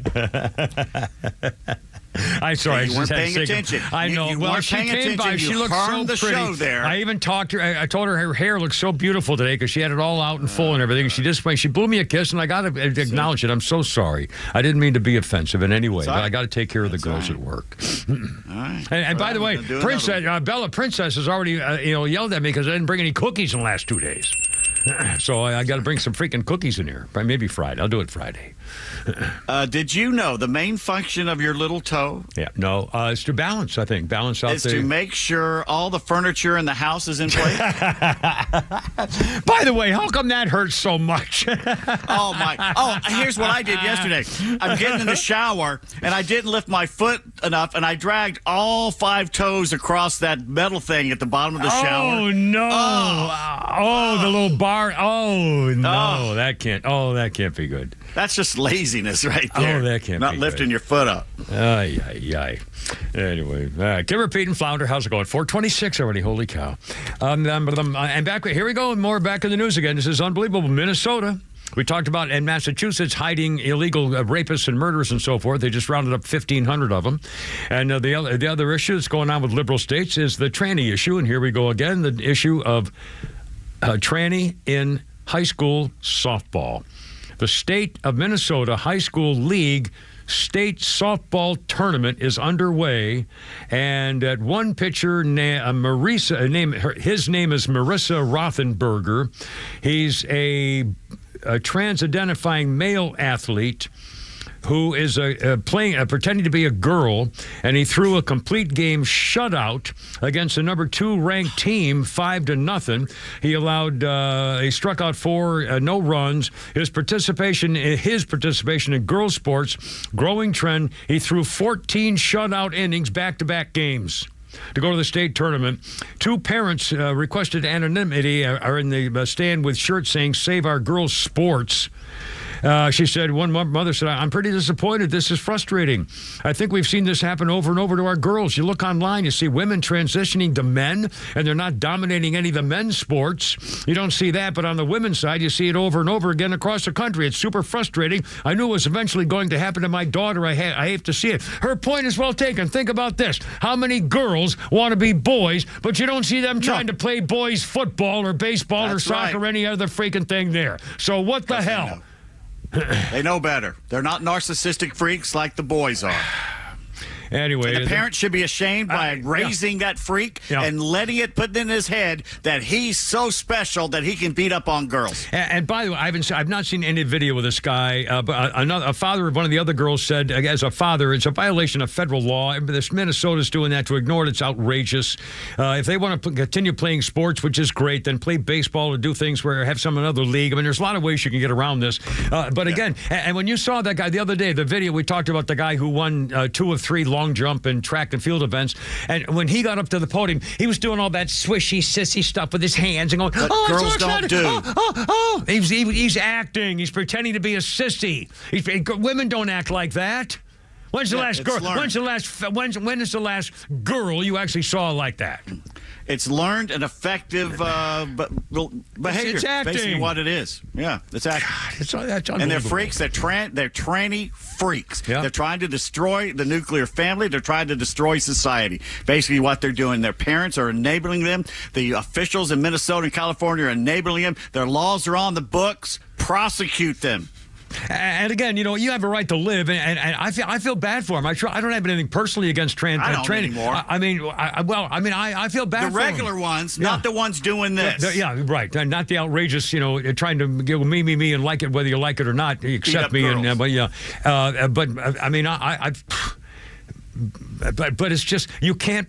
You have to have a separate league of some kind. It's not fair for anybody. Especially, what about taking care of our little girls? What does this do to a little girl who sees this when she's 4, 5, 6, 7 years old? Because we never saw that when I was growing up. There was no such thing. No. All of a sudden, every little girl who probably already has a cell phone and knows all about trannies and all this other stuff, they talk about it in school. The teachers refer to it. It's all over the place. How is now a 4, 5, 6, 7, 8-year-old girl supposed to grow up who wants to be athletic and is by nature tends to be an athletic young girl, playful, active, like that? And what are they supposed to do? How are they supposed to feel when they know that a boy's going to take their place? Well, they're going to be told, too. From the beginning. Really? You have these feelings? Oh, well, maybe you're trans, too. You can't be just a girl now. You're not a tomboy. What are we doing to our little girls? It's teachers and the parents and the teachers doing it. And it's social media. And it's a hockey stick graph, how it went from little, and all of a sudden it's exploded in the last 5 years. You know what? Yesterday, about 2 or 3 days ago at the Publix, I was in the aisle, and a woman came in with a couple of kids, including one little girl who couldn't have been more than 3, who was pushing her own miniature baby cart. Mm-hmm. And I looked at that woman, and she's a little daughter's pushing her little baby cart with her mother in the grocery store, stuff like that.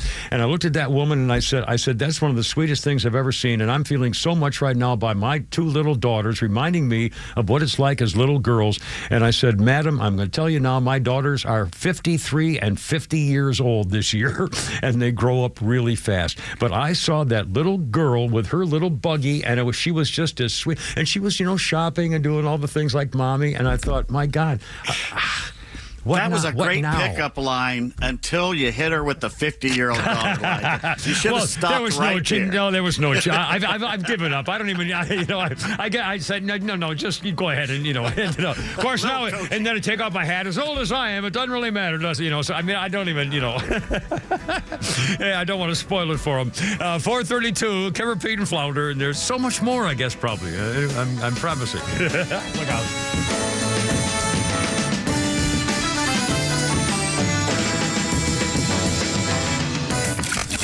Start your day with Tug and Los on the Morning Extra from 6 to 10. Then it's Glenn Beck, Clay and Buck at noon, and the Kimmer Show on your ride home from 3 to 6. And hang out every night for Jesse Kelly at 6 and Jimmy Fela at 9. And stream it all live in crystal clear HD on the Extra 106.3 app. So you're getting that landscaping ready for the summertime weather? Well, don't forget Stovall & Company, who builders and landscapers and stuff. They are your wholesale landscaper supply folks. Paul Stovall and the boys been doing this. It's like a 3-generation family, 75 years or something. Their new 11th location in Canton. All the boulders and stones and bricks and sod and grass and trees and flowers and plants. I mean, they've got it all. And don't forget, they will. If they think you can get something better that you really need special and they don't have it, they can tell you where else to find it. I'm telling you, you'll love these folks, Stovall & Company, and if you need it fast, it's probably already on the way. On the web, StovallInc.com. It's that time of year again. Chuck, the owner of Central Heating and Air Conditioning, is bringing back the 5th annual Christmas in July benefiting Skyland Trail, a nonprofit leading the way in mental health wellness right here in Atlanta. Skyland Trail provides expert, evidence-based treatment to help people facing mental health challenges find a path to recovery. Central Heating and Air Conditioning is proud to support this mission. As one of the few second-generation locally owned HVAC companies in Atlanta, Central knows what it means to give back. Here's how you can help. Just sign up for a maintenance agreement with Central Heating and Air Conditioning, and $10 from every new agreement will go directly to Skyland Trail, providing life-changing mental health care for adults and teenagers. Central services all makes and models, and with them, you're never just a number, you're part of the family. Call 770-GET-HEAT or visit centralheat.com to sign up and help Central Heating and Air Conditioning give back. Carrier products, carrier warranty, carrier peace of mind. Central Heating and Air Conditioning, your Atlanta carrier experts. We're smart, we care. We're Central Heating and Air.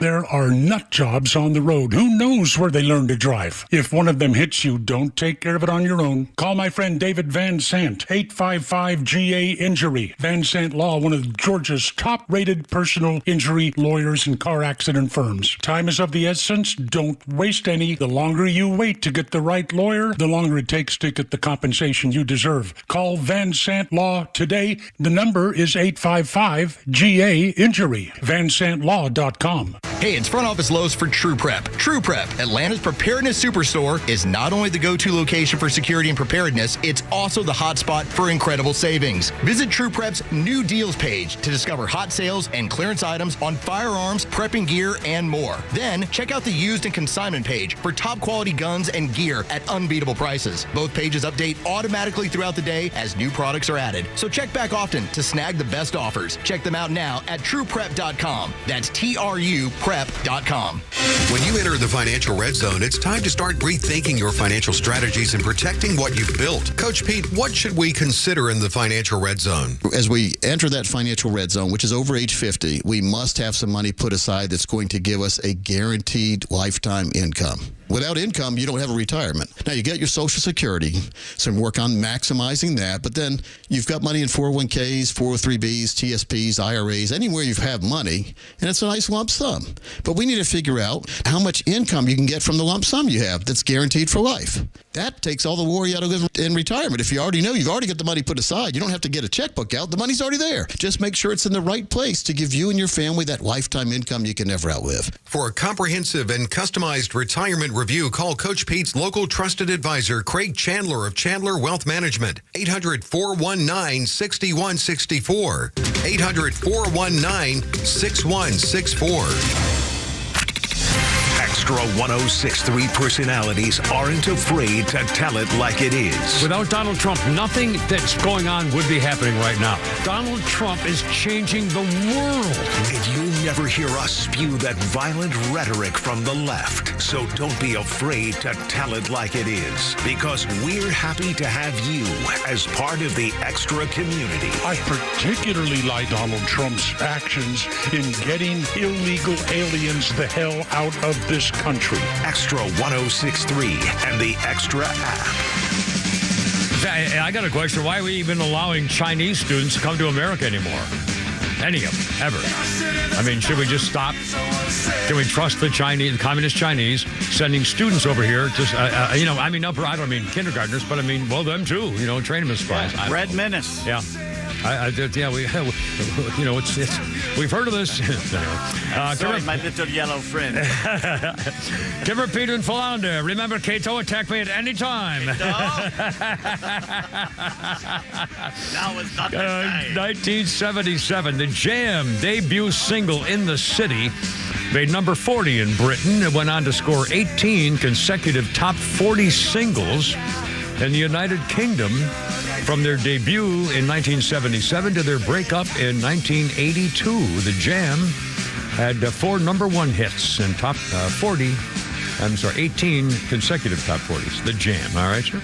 Phone calls taking priority. Stratocaster Joe, you on the radio, man. How's it going? What's up?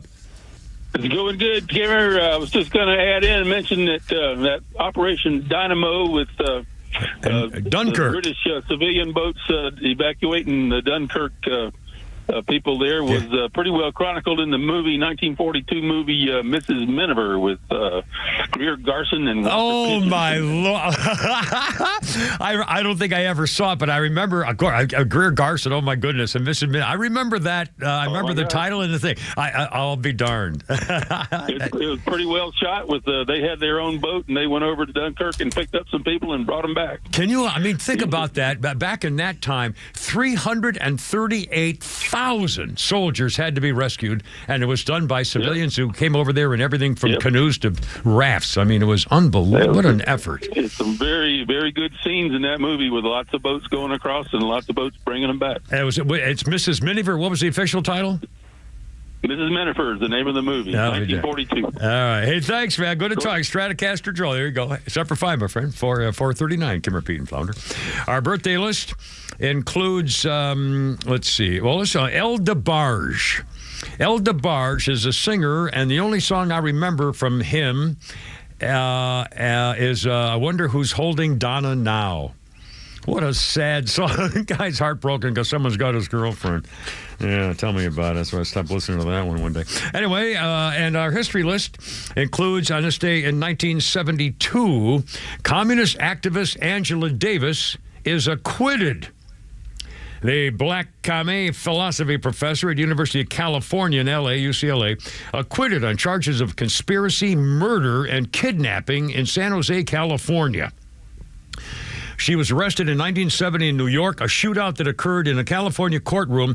She was supplied the weapons to Jonathan Jackson, who burst into the court in a bid to free inmates on trial, take hostages he wanted to exchange for his brother, a black radical who was at San Quentin. Shootout with police. Jonathan Jackson was killed along with a judge and 2 inmates. Angela Davis championed his cause. She was indicted but went into hiding. One of the FBI's most wanted criminals, apprehended 2 months later. Her trial began with international attention because of the case, obvious political nature. She was found innocent of all charges. Angela Davis went back to teaching and writing in 1980, vice presidential candidate for a while, the Communist Party, professor at University of California, Santa Cruz. Let's see here. A lot of writings, speaking out about the death penalty, stuff like that. Anyway, so she was found innocent. And that was one scary commie, I'll tell you. Back in those days, in that period of time, I remember, and they were scary. I mean, they were scary. She spoke at Kennesaw State a few years ago. Yeah, she's still right. I think she's calmed down quite a bit, but she was, No, she hasn't. Well, I don't know. I wouldn't fight her.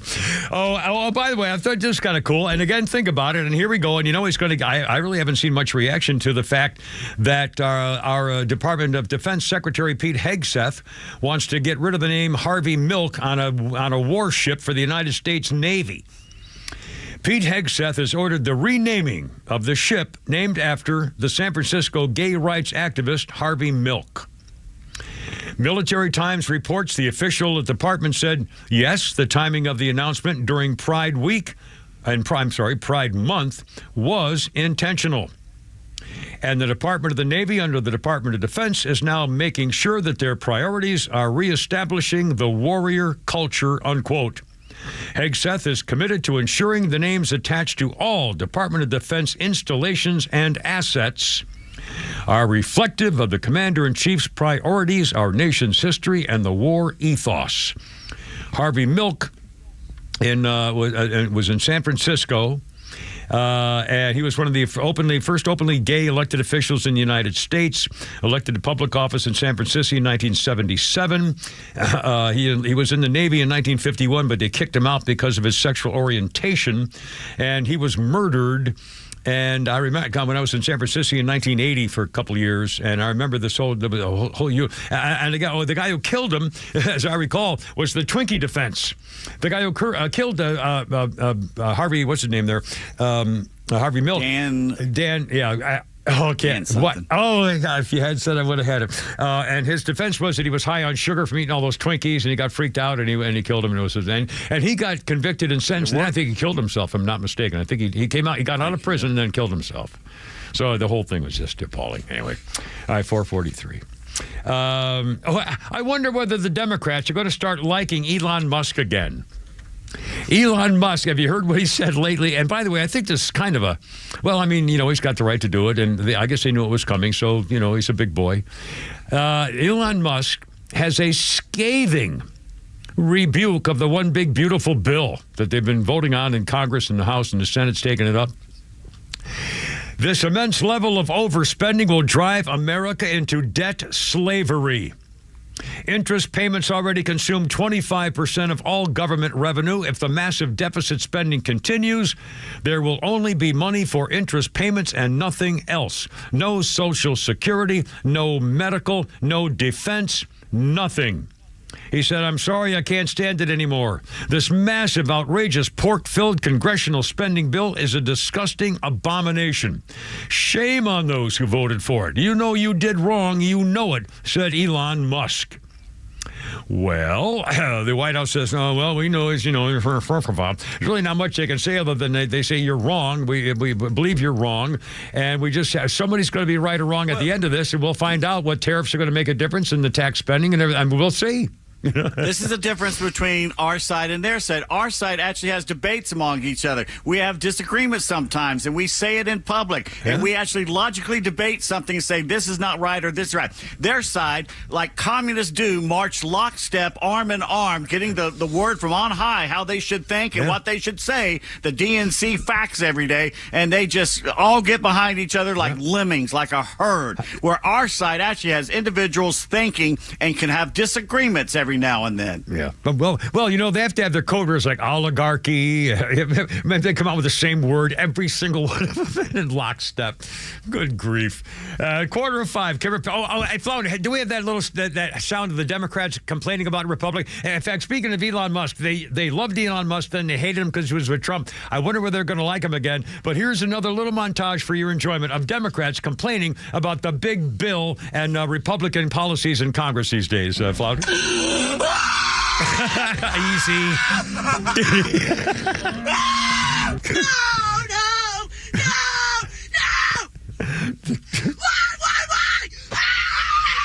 Why? Why are they? I'm scared to go to sleep. I might wake up a way. He just called the results. It sucks being hated by so many people. I'm with you. I can't do this anymore. I'm literally sick. I'm literally sick to my stomach. What has happened to America? What has happened to democracy? This is all break, right? Like we're just gonna wake up tomorrow morning and everything's gonna go back to the way it'll be a psych. It'll be like a really bad dream.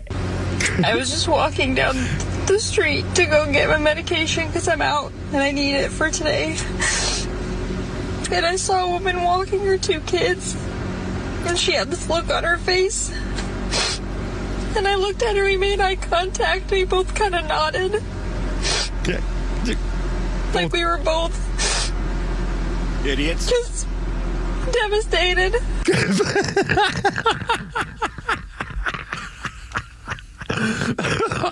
It just makes me laugh. These are real people. Holy cow. No, really. Oh, can you imagine their lives? Oh, and you're doing it to yourselves. Oh, all right, 4:46. Kimber, Pete, and Flounder. Good hump day.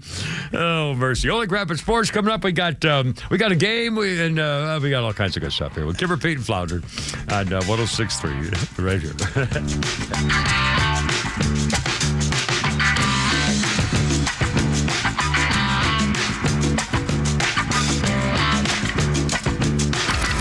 Illegal border crossings are down 87%, and Army recruitment hits a 15-year high. So tell us again what's wrong with America?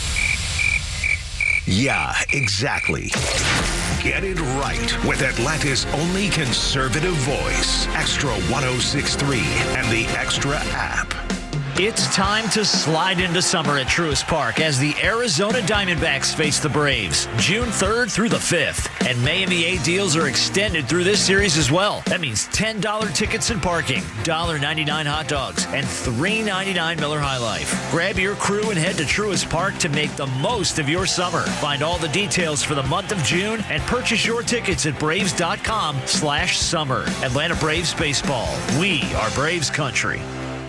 Hi, I'm Chris Lalamia, owner of the Trusted Toolbox. Got a to-do list a mile long? No problem. We've got the ultimate solution, our Handyman for a Day program. Here's how it works. You get a skilled handyman dedicated to knocking out your honey-do list. Paint touch-ups, drywall repairs, door adjustments, and much more, all done in one day. You want to jump into spring and not worry about your home? Call us now before the rush for your Handyman for a Day and call us at 770-623-3097 or visit us at thetrustedtoolbox.com. One call, one handyman, one day. The Trusted Toolbox. Hey, this is John Flading. I'm the president and owner of ATL Turf Co. We are family-owned, operated, independent local company. We have over 15 years of artificial grass design, installation, and sales experience. From premium artificial lawns and backyards, custom putting greens, sports fields, hardscape, drainage. We do both residential and commercial.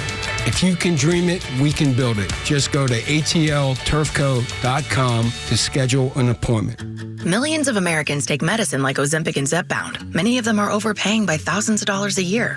These GLP-1 medications for diabetes, weight loss, and more may not always be covered by your insurance, but GoodRx can help. GoodRx helps you save every month on prescriptions at over 70,000 pharmacies nationwide. Best of all, it's free to use. Check GoodRx to save on GLP-1s. Just go to GoodRx.com/GLP. That's GoodRx.com/GLP. GoodRx is not insurance, but can be used instead of insurance, including Medicare and other federal and state-funded programs. I'm Ed Evans, CEO of Consumer Cellular. If you're over 50 and tired of your wireless bill getting higher and higher, there are 4 things to consider. 1, how much data are you really using? As we get older, we use less data on our wireless phone, but you're probably still paying for an unlimited plan that was designed for 20-somethings. 2, if you see "Get a phone on us," get your sneakers out and run the other way. No one is giving you a free phone. You are paying for that phone over time with an overpriced rate plan and a long-term commitment. 3, check the fine print on that $15 month plan. It's probably an intro price that'll double or triple later. You might even have to pay for several months of service up front. Number 4, be aware of cable company wireless plans. Most of your usage will be on Wi-Fi instead of 5G, and your calls and battery life could suffer. Switch to Consumer Cellular and get the same fast, reliable nationwide service without the big wireless bill. Our plans start at just $20 a month. Call 1-888-FREEDOM or visit consumercellular.com/facts. Plans include $5 credit for auto pay and e-billing. See site for additional facts. All right, look out now. Hey, I wonder how our winner of the tickets liked the Metallica concert. If he's listening, give us a buzz. I'd love to know how you liked it. Was it good? How about was the sound venue good and all that kind of stuff? Just kind of curious. You guys got a little something going on here now. Kimmer, Pete, and Flounder with the Sex Pistols. And by the way, Flounder is our musical director. On your sheet, I have a 3-line thing about the Sex Pistols, but as it turns out, I actually, on my own, as part of my history thing today, looked up on this date in history, and the Sex Pistols has a whole thing here. And if you don't mind, I'll read some of this, because apparently we have heavy metal fans. On this day in 1976, it was the gig that changed the world. That's what they're calling it. Sex Pistols at the Lesser Free Trade Hall in Manchester, England. The Sex Pistols were playing under that name for only 7 months. Their nihilistic attitude already in place, the entire British punk scene a few months away from breaking out. They had some attention in the music press. 2 young men from Manchester named Howard Devoto and Pete Shelley saw them in London.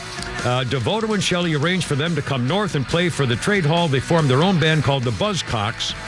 Word of mouth spread. 40 people showed up in a room that could hold hundreds, but that shaped what would be happening later. They would enjoy popularity. Okay, Ian Curtis, Bernard Sumner, and Peter Hook. The next day, Hook would buy his first guitar. The 3 young guys would become a band called the Stiff Kittens and later Joy Division. Mark Smith, after the Sex Pistols gig, he started The Fall. Punk rock band, never had a true hit record, but influenced followers from Nirvana to Franz Ferdinand. Stephen Patrick Morrissey, last of the notables, make a name for himself as a leader of the Smiths. Tony Wilson, Manchester TV news presenter, inspired to start the record label Factory Records, which was huge in the scene in the 80s and 90s. A few days after the Sex Pistols stormed Manchester in 1976, they did other gigs with brand new bands, opening acts, The Clash, The Damned, and unofficially, the punk era opened because of the Sex Pistols, the gig that changed the world. Our birthday list, 453. I can't believe it. Our birthday list includes Una Chaplin. Una Chaplin is 30. Oh, my God, I had a girlfriend named Una, a Korean girl. Oh, God, was she sweet. Anyway, she spoke 4 languages. Oh, sorry. Una Chaplin, 39 years old. Robb Stark's wife on Game of Thrones. She also is the granddaughter of Charlie Chaplin, and Una Chaplin, at 39, has a lead role in the next 3 Avatar movies. So there you go. There's 3 more Avatar movies? Yeah. The first one sucked. I didn't watch any of that. When I heard it was about... It's beautiful, but it's just crap. Well, wasn't it all anti-military? Aren't they Marines that were supposed to be traitors or something? Yeah, I mean, white people bad. Natives are good. I don't think so. It's this old trope over and over again. I know. It's wrong in every way. Michael Rappaport's back in the news. Michael Rappaport is the actor who has become extremely active in political causes from a conservative side. And he's one of the guys, he's getting blasted, of course, for being a celebrity and Hollywood type guy, but he's standing up for himself and he's doing it again, and he's got a message. And again, I've been saying it, and we've all been saying it, but I've been called a lot of names for it, for saying I can't believe why you Jewish voters are still voting for Democrats. What's the matter with you? Michael Rappaport warns Jewish people the cavalry ain't coming. He's an outspoken critic since Hamas launched the deadly terrorist attack in 2023. He said, Michael Rappaport, the comedian and now podcaster guy, actor, says he feels like a sucker for advocating for other marginalized communities that suffered atrocities while the Jewish population remains vulnerable against an influx of violent extremists. I'll tell you something, he says, Jewish people, the cavalry ain't coming. The cavalry's not coming for us. They don't give a fart. Change the word there. After the Somali and Egyptian guy living in the U.S. illegally, Molotov cocktails, stuff like that, Rappaport says it's sad and frustrating that the public has remained silent in the wake of the horrific acts of terror, urging members of the Jewish faith to stay alert and protect yourselves because help ain't coming. Don't you feel like an ass blank now for putting up black squares during Black Lives Matter when nobody's coming and saying anything on our behalf? Remember the social viral movement of 5 years ago? A million spoke out about injustice by putting the death of George Floyd, by putting that stupid black square on your stupid phone or whatever the hell it was. And he says nobody's coming and saying anything on our behalf. The Jewish people, Zionist people, they're not calling, they're not texting, they're not tweeting, they're not leaving comments, they're not DMing, they're not doing shark. It's sad, it's frustrating. You feel used, you feel manipulated, you feel like a sucker. I feel like it too. Hey, yeah, pretty powerful. Self-hating. I still don't get it. I mean, because they've been indoctrinated since kindergarten and home to hate themselves, hate their skin, hate their culture, hate everything about themselves. It's such a shame. You know what? I'm going to do this story. And again, I urge you not to listen. It's 4:56. I say don't listen for about a minute and a half and then turn in back again right before 5 o'clock. The state of Washington, Travis Decker's on the loose, 32 years old, former Army soldier, extensive training. This is the story of the mother of 3 children, and this is her ex-husband. He's homeless, lives in his car in the state of Washington, out in the middle of nowhere, and the mother allowed her 3 daughters, their 3 daughters, to visit Daddy for a planned visit, and then they disappeared. The girls, aged 9, 8, and 5, were sent to be with him, and they all disappeared.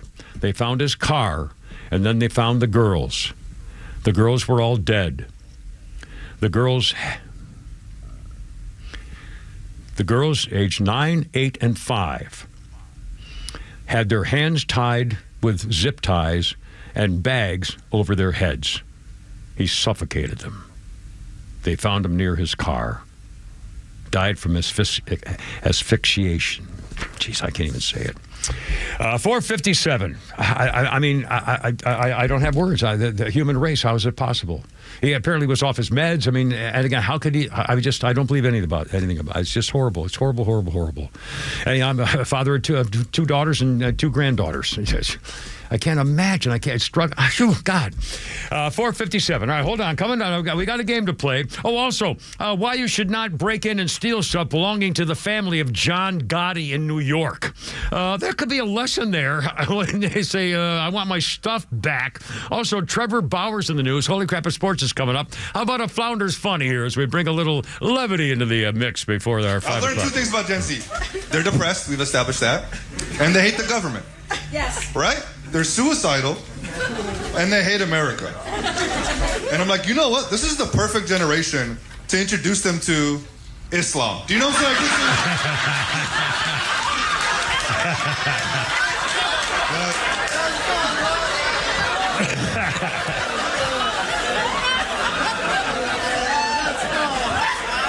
Not too much? Did I cross the line already? Too much. I won't talk about the one true religion anymore if you guys don't want me to. I will move on.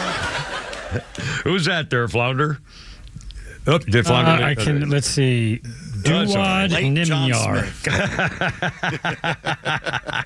That'd be bad. 4:59 on 106.3. Kipper, Pete, and Flounder. Another game for the Braves tonight, and then you have a day game tomorrow. On this day in history, 1990, Jack Kevorkian uses his suicide machine for the first time. A woman was suffering and gave herself the injection by pushing a button. The suicide doctor helped 130 patients to their deaths, got convicted of murder, sentenced to prison, went there for 8 years and got out. Kevorkian, this day, 1990. And again, the issue of helping, what a day. All right, we're going to wrap up that entire segment. And now the happiness begins. I owe you another Flounders Funny coming up shortly, and we have a game and holy crap at sports and some fun newsy stuff and going after the Bidens. And we got it all here. Kipper, Pete, and Flounder on 106.3. So off we go. Stand by.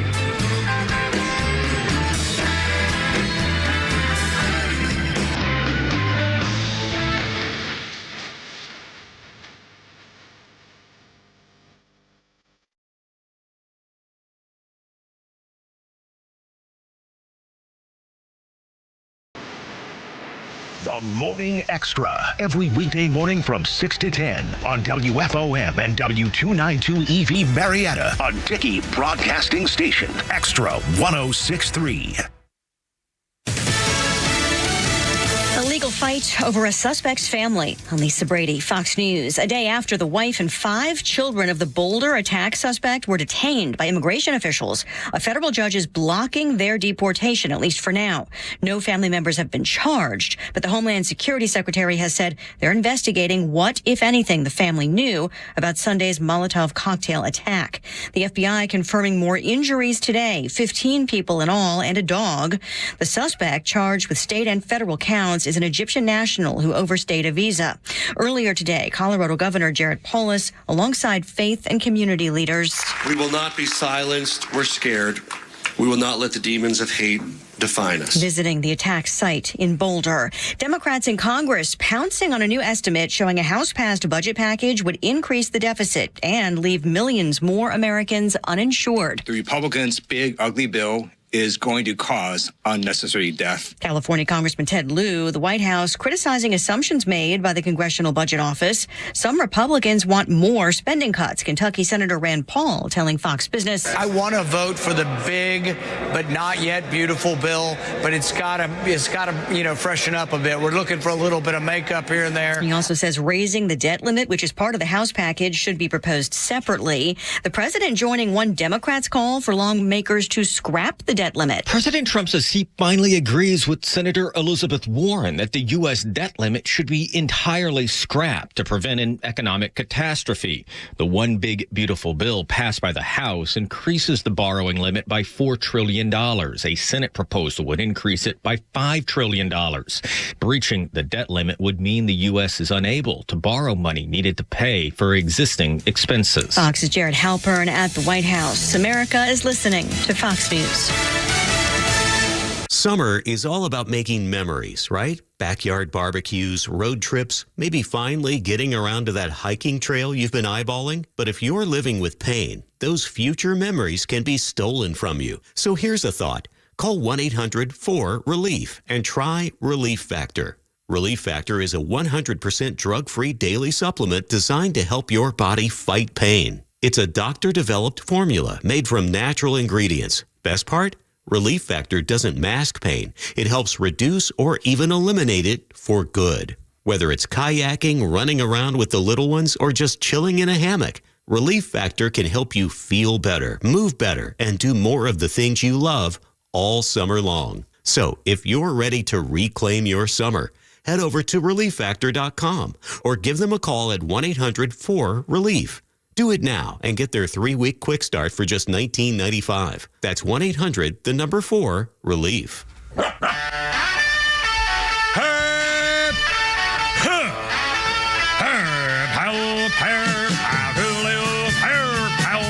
So let's get it together, ladies. Left shoulder, right a plank, backs on bikes, road guards out.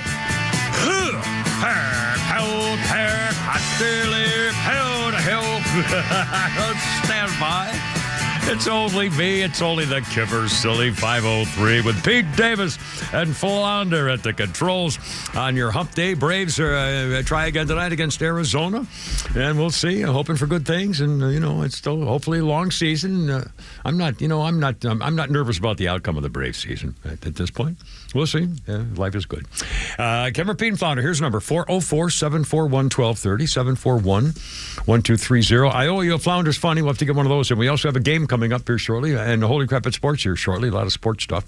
And also, I mentioned this story about the Gotti family, just out of curiosity, going to bring you up to date here. This is something you may want to think twice about before you do something like this.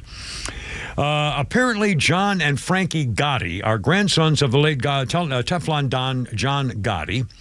They have been hit with third-degree attempted assault and harassment charges by the police because they confronted a robber named Gino Gabrielli, who happens to be the brother of John's wife, Eleanor.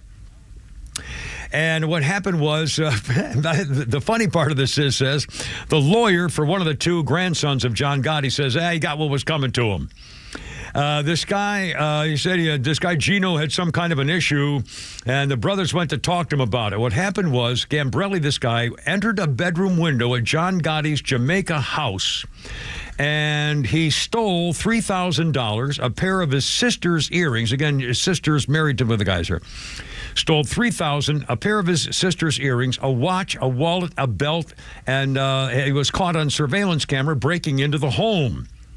So he got picked up, and when he got released, the two sons of one of the guys, the grandsons of John Gotti, went looking for him, and they found him. And somebody called 911, and when the police got there, they saw the two grandsons beating the crap out of him in a fight. And the brothers had pleaded not guilty. Their lawyer said, it's a simple assault. It's only a B misdemeanor. I mean, they shouldn't have never, even been arrested. It was an argument basically between in-laws, He says, and this is the funny part, he said he needed money for boxing lessons, apparently, claiming the alleged theft. Gino got what was coming to him. And then the lawyer says, I think this is going to be tossed because Gabrielli himself would have to sign a supporting deposition within 60 days to make it official, and I don't think he's going to sign that paper after all. Yeah.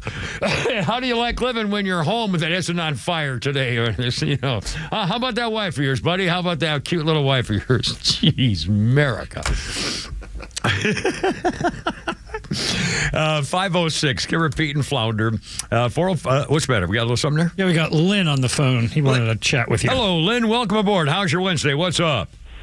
It's good. Kimmer, how was your Wednesday? Terrific so far. Nobody's shooting at me, and it looks like it's going to be over at 6, so I'm very happy.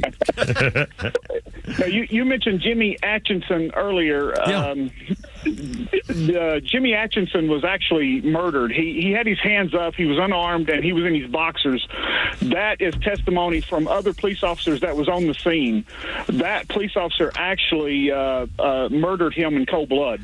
Well, not according to the United States District Court judge, who said it was clearly self-defense. The evidence showed it very clearly. Jimmy Atchison was fighting against being taken into custody, and it looked like he was reaching for a weapon, and the cop, was right to do it, firing one shot, not like he emptied his clip. I've done a lot of research on that. I actually know Jimmy Atchison's father, and I've done a lot of research on that, and I've got a lot of court documents on that, and I don't know which document that you're looking at, but... the U.S. District Judge Michael Brown, he said the rapid movement, potentially both of his hands clamped together underneath the clothes. Thinking Mr. Atchison had a gun, was going to shoot. Defendant fired a single shot that killed him. The ruling, he said, was evidence for self-defense is so overwhelming, it's hard to understand how Georgia could have brought the charges in the first place, much less the last 2.5 years. And he said, inexcusable abuse of prosecutorial discretion. Especially if the ruling was not unambiguous. He acted in self-defense, and they went way too far. The Fulton County DA compounded the tragedy, prosecuting him as an inexcusable abuse of prosecutorial discretion. That's what the U.S. District Judge said. And for you to say that this cop was, killed him in cold blood, that's just, not according to the facts, the evidence, and a U.S. District Judge. What's the date on that? What's today? Or yesterday, today's report from last night. The federal judge dismissed criminal charges against a former Atlanta police officer in the death of Jimmy Atchison, the 21-year-old black man. The judge said in his ruling yesterday, Tuesday, evidence of self-defense overwhelming. How could they even bring the charges in the first place, unquote? There is testimony in court from other police officers that was on the scene that said he had his hands up, that he did not have any weapons, that his hands was not in under any blankets, any shirts, or anything. That is testimony from other police officers in court. Well, I wasn't in court. I don't know it. I don't know about that. All I know is the judge looked over this. A federal judge said they never should have brought the charge in the first place. And he obviously had his hands under the blankets, and they told him to, show us your hands, and he refused, and he acted suspicious, and then he raised him up like this under the blanket. Hell, I'd have shot him too. I mean, come on, man. So would you. Under those circumstances, let's look at the circumstances. He's wanted for a serious crime. The police are trying to find him. He's hiding. He's trying to get away from him. He refuses to cooperate. It's in the dark. He's in the closet. And all of a sudden, he shoves his hands up toward the cop. What, are you kidding me? Well, the serious crime that he was accused of, the young lady that accused him of that crime later recanted and said that he did not commit that crime. These are things that have not been told. Okay. Again, listen. I don't know. I don't want to argue with him. I'm just reading what the judge said, and I'm trying to put myself in the position of that police officer as we speak. And I don't mean to be so rough talking with you about that, but if I'm thinking about what cops do, and your adrenaline's going nuts. He's a wanted criminal, as far as you know. He's wanted for a major arrest for was it an armed robbery or something? And so that's all the cops knew. They're supposed to get the guy. He's fighting. He's running, he's hiding, he's suspicious, and all of a sudden, wham, bam, this goes like this, bam, pow, one shot. I mean, come on, that's totally reasonable. And being a cop, man, I mean, I wouldn't be a cop for $1 billion. I would do it for $1 billion, $500 million. I'd be a cop for $500 million. Put yourself in that position. That cop did not do anything wrong. And he's not, I just don't believe he's a cold-blooded killer. I'll bet you that cop has not had a peaceful night since that happened because he had to kill a man. This cop has had many disciplinary actions brought against him in the past for abuse of power, and the cops knew that he was not a violent criminal. He was accused of walking away with the girl's purse and wallet. Not a violent criminal, accused of walking away with her purse and wallet.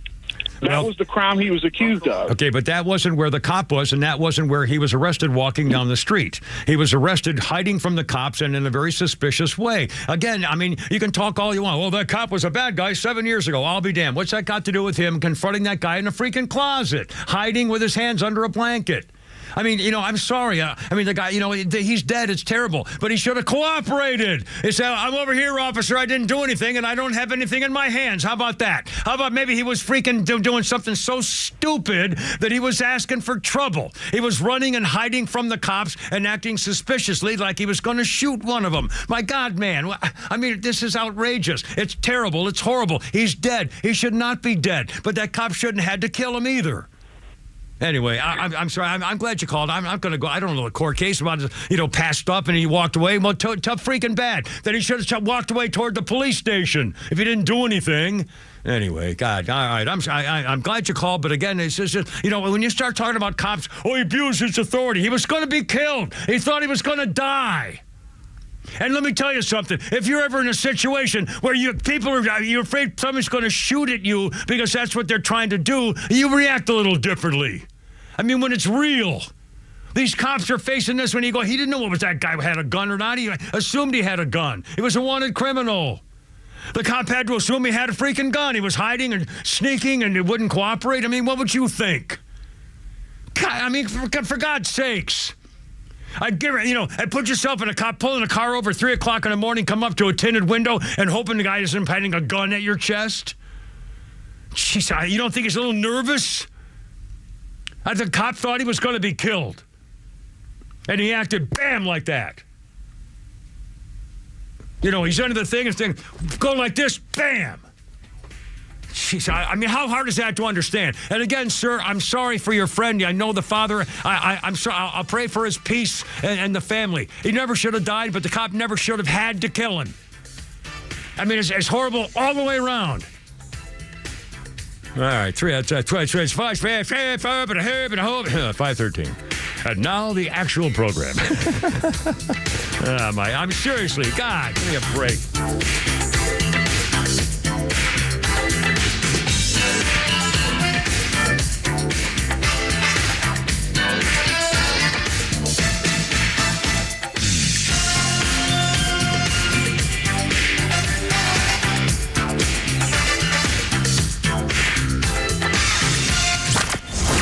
XTRA 106.3 has the biggest lineup of conservative voices all week, and we're loaded with live and local programming every weekend.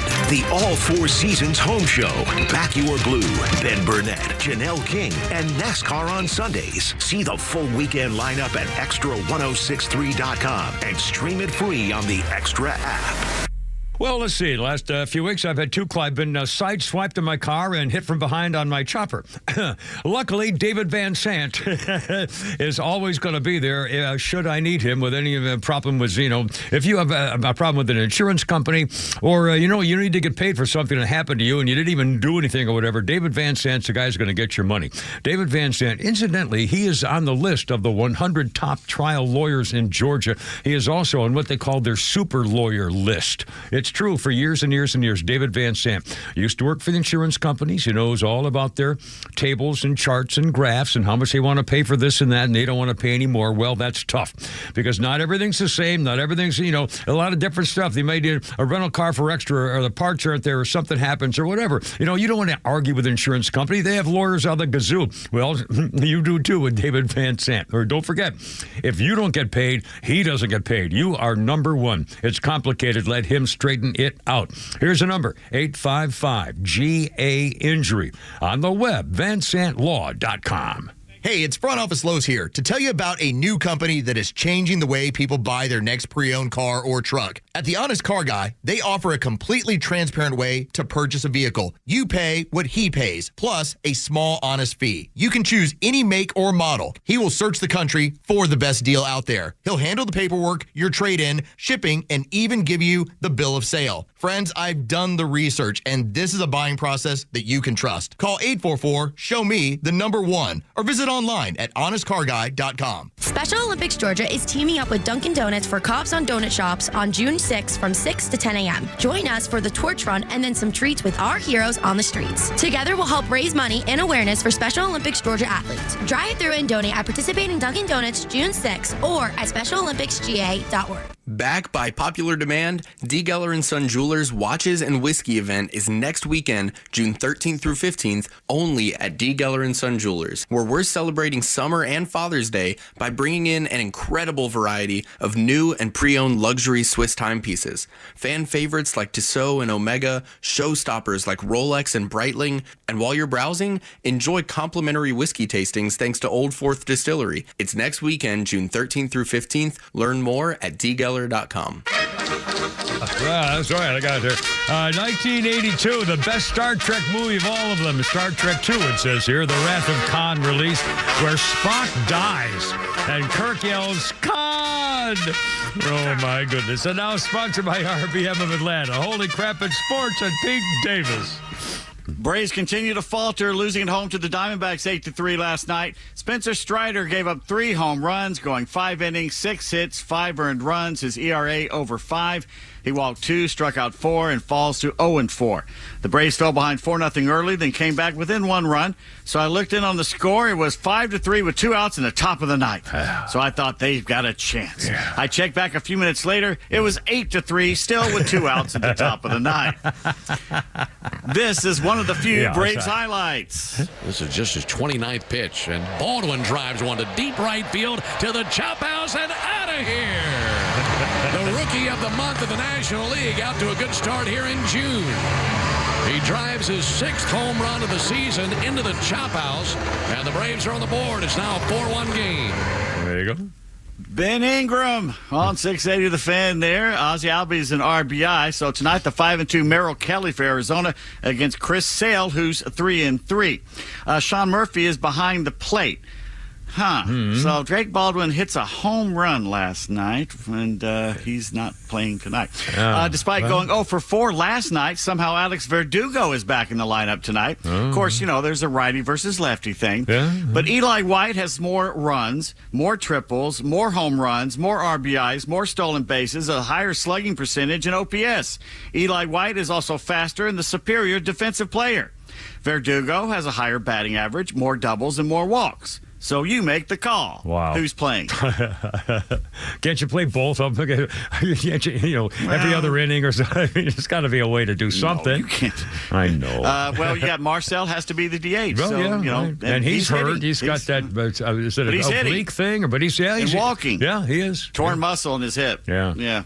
You can't blame the third base coach anymore, so better start winning. That's all I got to say. There you go. Braves still in 4th place in the East, a half game behind Washington, 10 games behind the first place Mets. And you can now go on at AtlantaBraves.com and vote for the All-Star game. I wrote in Drake Baldwin's name at catcher today. Yes, you can write that's in a great Drake. idea. That's a great idea. What I did. With a 3-2 win at Miami last night, the woeful Rockies ended their record-setting streak of 22 consecutive series losses dating back to last season. Colorado is now 12-50 because guess what? They swept the Marlins today. Beat writer Mark Bowman tweets the Rockies now have as many wins over the past 3 days as the Braves over the past 17 days. Wow. I guess Orlando Arcia is the missing piece in Denver. Well, he went 0-4. By the way, the Babylon Bee says the Rockies are rewarded for their 10th win with a pizza party at Chuck E. Cheese. That's cold, man. That is cold. For years, I've made a joke about saying things like the Bahamas Bowl, played annually in Rapid City, South Dakota. But just like the Babylon Bee headlines, my jokes are starting to come true. For the second time in 3 years, the Bahamas Bowl will not be held in the Bahamas. It was played in Charlotte 2 years ago. They have no idea where they'll be playing this upcoming bowl season. How about Old Turner Field? There you go. Georgia State's new field. We could all wear Hawaiian shirts, make it the world's largest tiki bar. I make a hell of a Mai Tai. Put a teepee out there or something just for kicks? I don't know. Yeah. What do you, when you think of the Bahamas, what's the first thing you think of? Beaches and water and, girls in bikinis and, Mai Tais. I think of pirates. Black sails and all that. That was a good show. Not me. I think of girls on the beach. This year's Women's College World Series of softball is achieving record ratings on ESPN, up 25% from last year. Over 1 million people on average are watching. 2 million watched the game a night or two ago. One reason why? I'll bet you one reason why is because sports fans, especially of women's sports, are sick and tired of women's basketball being a racist, freaking bully, punk, gang-banging, chicken-headed hood rat rapping gang. woke BS fest is what it is. And they're turning girls softball. And again, I they're look better athletes in the softball. And they're beautiful and they're happy and their makeup and I mean it's just everything about it. And they can play their sport and they play it with vim and vigor. And the WNBA, it's all about thuggery and missing layups and getting your own rebounds and calling it a rebound. Please, their teammates and play. The only thing wrong with girls softball is that after every pitch, they all have to walk out of the batter's box about 20 feet and come back. That's wrong. But anyway, I like that. At least they get to walk around. That's all right. Braves legend Chipper Jones slamming some college baseball coaches on social media, saying he'd only watch a few teams from now on because some coaches allow their players to show disrespect to the other players, teams, and the game itself. Some think he was talking about Florida and maybe Wake Forest coach for using a homophobic slur. Both the Gators and Demon Deacons have been eliminated. Karma is a biatch. So, we used to, in prep school, when we did athletic stuff, we had to have a tea afterwards. The opposing team was invited up into the athletic field house dining area, and we would have called a tea, where we would serve them soft drinks and little pastry things after the sporting event to our enemies. Did you exchange brassieres? I mean, it was called having tea? We have a tea. A tea? A tea. That's right. What is this, cricket? We did not serve tea, but it was called a tea. We're going to have a tea for the opposing enemies. We ran players. as quick as we could at Glenwood Hills to the concession stand, one to get our free Coke. There was no Gatorade or water. It was a free Coca-Cola, and I'd buy a stack of baseball cards before your mother saw it. That's right. A little bubble gum in there. Those cardboard hard bubble gum, hard as a rock. Concrete slabs. Oh my God! What they that were. Pink slab of something. That's the smell. You used to love that smell of bubble gum in those wrappers. Oh yeah, that was good. That was good. NBA Finals start tomorrow night. Indiana against Oklahoma City. Here's some good news. ESPN may replace TV analyst Doris Burke next season. While Burke knows her stuff, she's about as interesting as a sloth scratching its behind. It's a game. It's supposed to be entertaining and informative, not just a professorial lecture. Just my opinion. We welcome yours. That's a good the one. woman's boring. Yeah. That's my opinion. Yeah. Today in sports history, June 4th, 1990. Speaking of Chipper, the Braves select Mr. Jones with the first overall pick in the MLB draft. Yeah. Thank you, Todd Van Poppel. That's Bobby right. Cox flew out there to talk to him, and Todd goes, I don't want to play for you. Yeah. Was he a pitcher? Yes. I'm trying to. Yes. Yeah. He was a pitcher and not a very good one. Well, I'm trying to remember if he ever did anything. Remember, of course, it was 20 years ago. He didn't play very much. It was 30 years ago, 35 years ago. That's right. Oh, my goodness. Yes. Oh, wow. 1964, Sandy Koufax no-hits the Phillies. 3-0 Dodgers win at Connie Mack Stadium. Koufax, the fourth major leaguer to throw 3 no-hitters. Name at least one of them. One of the other pitcher, Nolan Ryan. No. Tom was Seaver. 1964. I think Nolan Ryan was just getting started. There were 3 others? I'm sorry. Sue the question again. I misheard it totally. You talking about 1 year only? 4 men had thrown 3 no-hitters. Name one of them besides Sandy. So you're talking about any time in baseball? Yes. Okay. Yes. Well, any time in the history of baseball. Who threw 3 no-hitters? Don Drysdale. No, this is 1964. Okay, you didn't say that in the question. So are you telling me that I did. in the year of 1964, 3 guys threw no hitters? No, and you two wait with me till I get back. 1964, Sandy Koufax no-hit the Phillies. Okay, he became the 4th major league pitcher to throw 3 no-hitters. Okay, name one of the other 3. Oh, up to 1964. Well, that would have been correct. Sandy Koufax. You just said that. Let's see. That would have been. Obviously Walter Johnson and Cy Young. Cy Young. Babe Ruth. Yes. How about Babe Ruth? No, not Cy Babe Ruth. Young. Larry Kokorin and Bob Feller. I would have known Bob Feller. I would have guessed him. That big old farm boy. He was something. 1968 at the Ambassador Hotel in Los Angeles, Robert Kennedy, giving his victory speech in the California primary, told his supporters, quote, "I like to express my high regard to Don Drysdale, who pitched his 6th straight shutout tonight, and I hope we can have as good fortune in our campaign," end quote. Minutes later, Robert Kennedy was assassinated by Sirhan Sirhan in the kitchen. Wow. By the way, and that day, Don Drysdale pitching his 6th straight shutout after 58 shutout innings. It's amazing. Wow. 1974 on 10-cent beer night. There's a good idea. Home plate umpire Nestor Shylak stopped play with the score tied at 5 in the bottom of the ninth. He gave the Rangers a forfeited victory over the Indians at Cleveland Stadium. Okay. The promotion had sold an estimated 60,000 cups of brew to a crowd of just 25,000. Oh, boy. The fans become unmanageable. They drunk. They attacked Texas outfielder and future Brave Jeff Burroughs, and then the umpires. Oh, boy. So... 2010, the Brevard County, Florida Manatees announced they will stop taking BP. Why? Oh, my. Too many crowd people yelling and screaming before the game? Offensive They protested the massive oil spill in the Gulf of America caused by the company with the same initials, BP. They changed it to HR, which stands for hitting rehearsal. HR. Very funny. Very amusing. 1913, English suffragette Emily Davison decides to protest women not being able to vote by running out onto a horse track. Emily Davison was 40 years old. Of course. With some of the horses having passed her, she ducked under the guardrail and ran onto the course and reached up to the reins of Anmer, which was King George V's horse, ridden by Herbert Jones. The animal hit her. He was traveling an estimated 35 miles per hour. She was hit 4 seconds after stepping onto the course.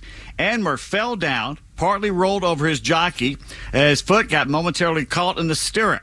Davidson knocked to the ground unconscious. Some say she was kicked in the head, but that's not true, according to the surgeon. So there was no trace of that.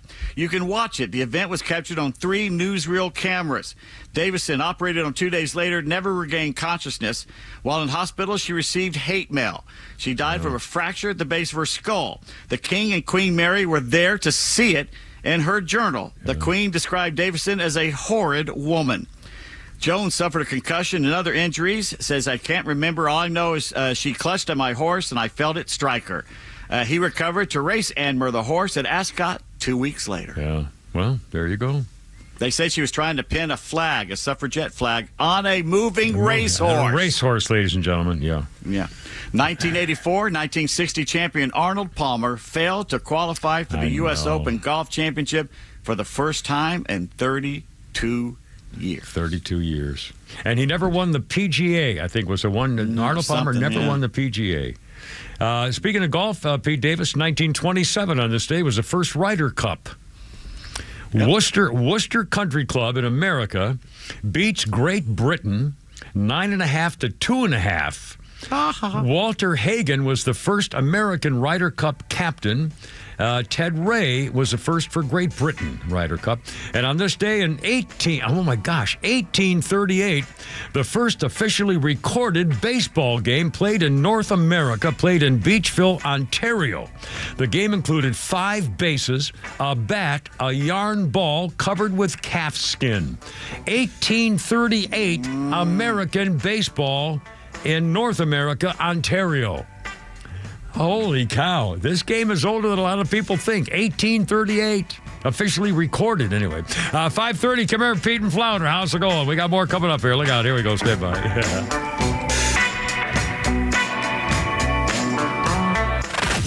Need more than just headlines on your ride to work? It's the Morning Extra, live from 6 to 10 a.m. tomorrow morning, only on XTRA 106.3 and the XTRA app.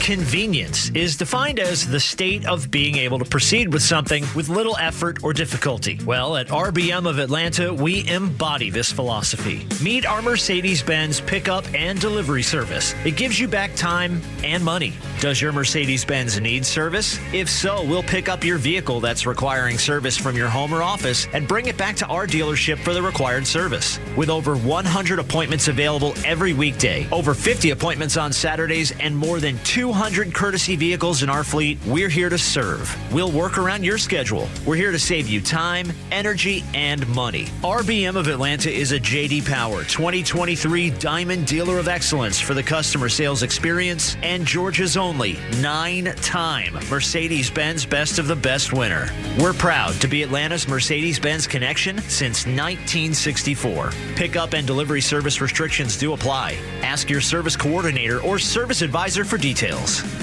We're smart, we care. We're Central Heating and Air.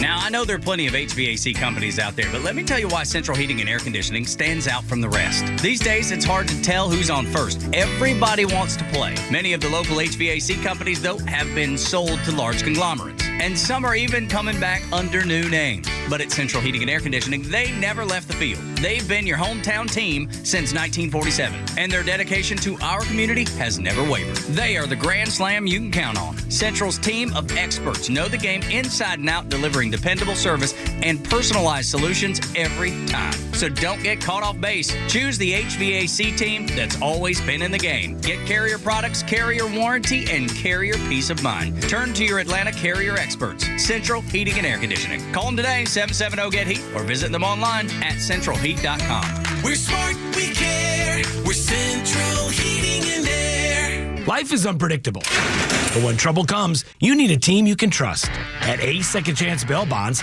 we've been helping families for nearly 20 years, providing fast, professional, and discreet service. With 12 locations across Metro Atlanta and Birmingham, we're available 24/7 to get your loved one home, quick and with care. It's better to know us and not need us than need us and not know us. Call 404-BAIL-OUT, that's 404-BAIL-OUT, or visit atlbail.com today.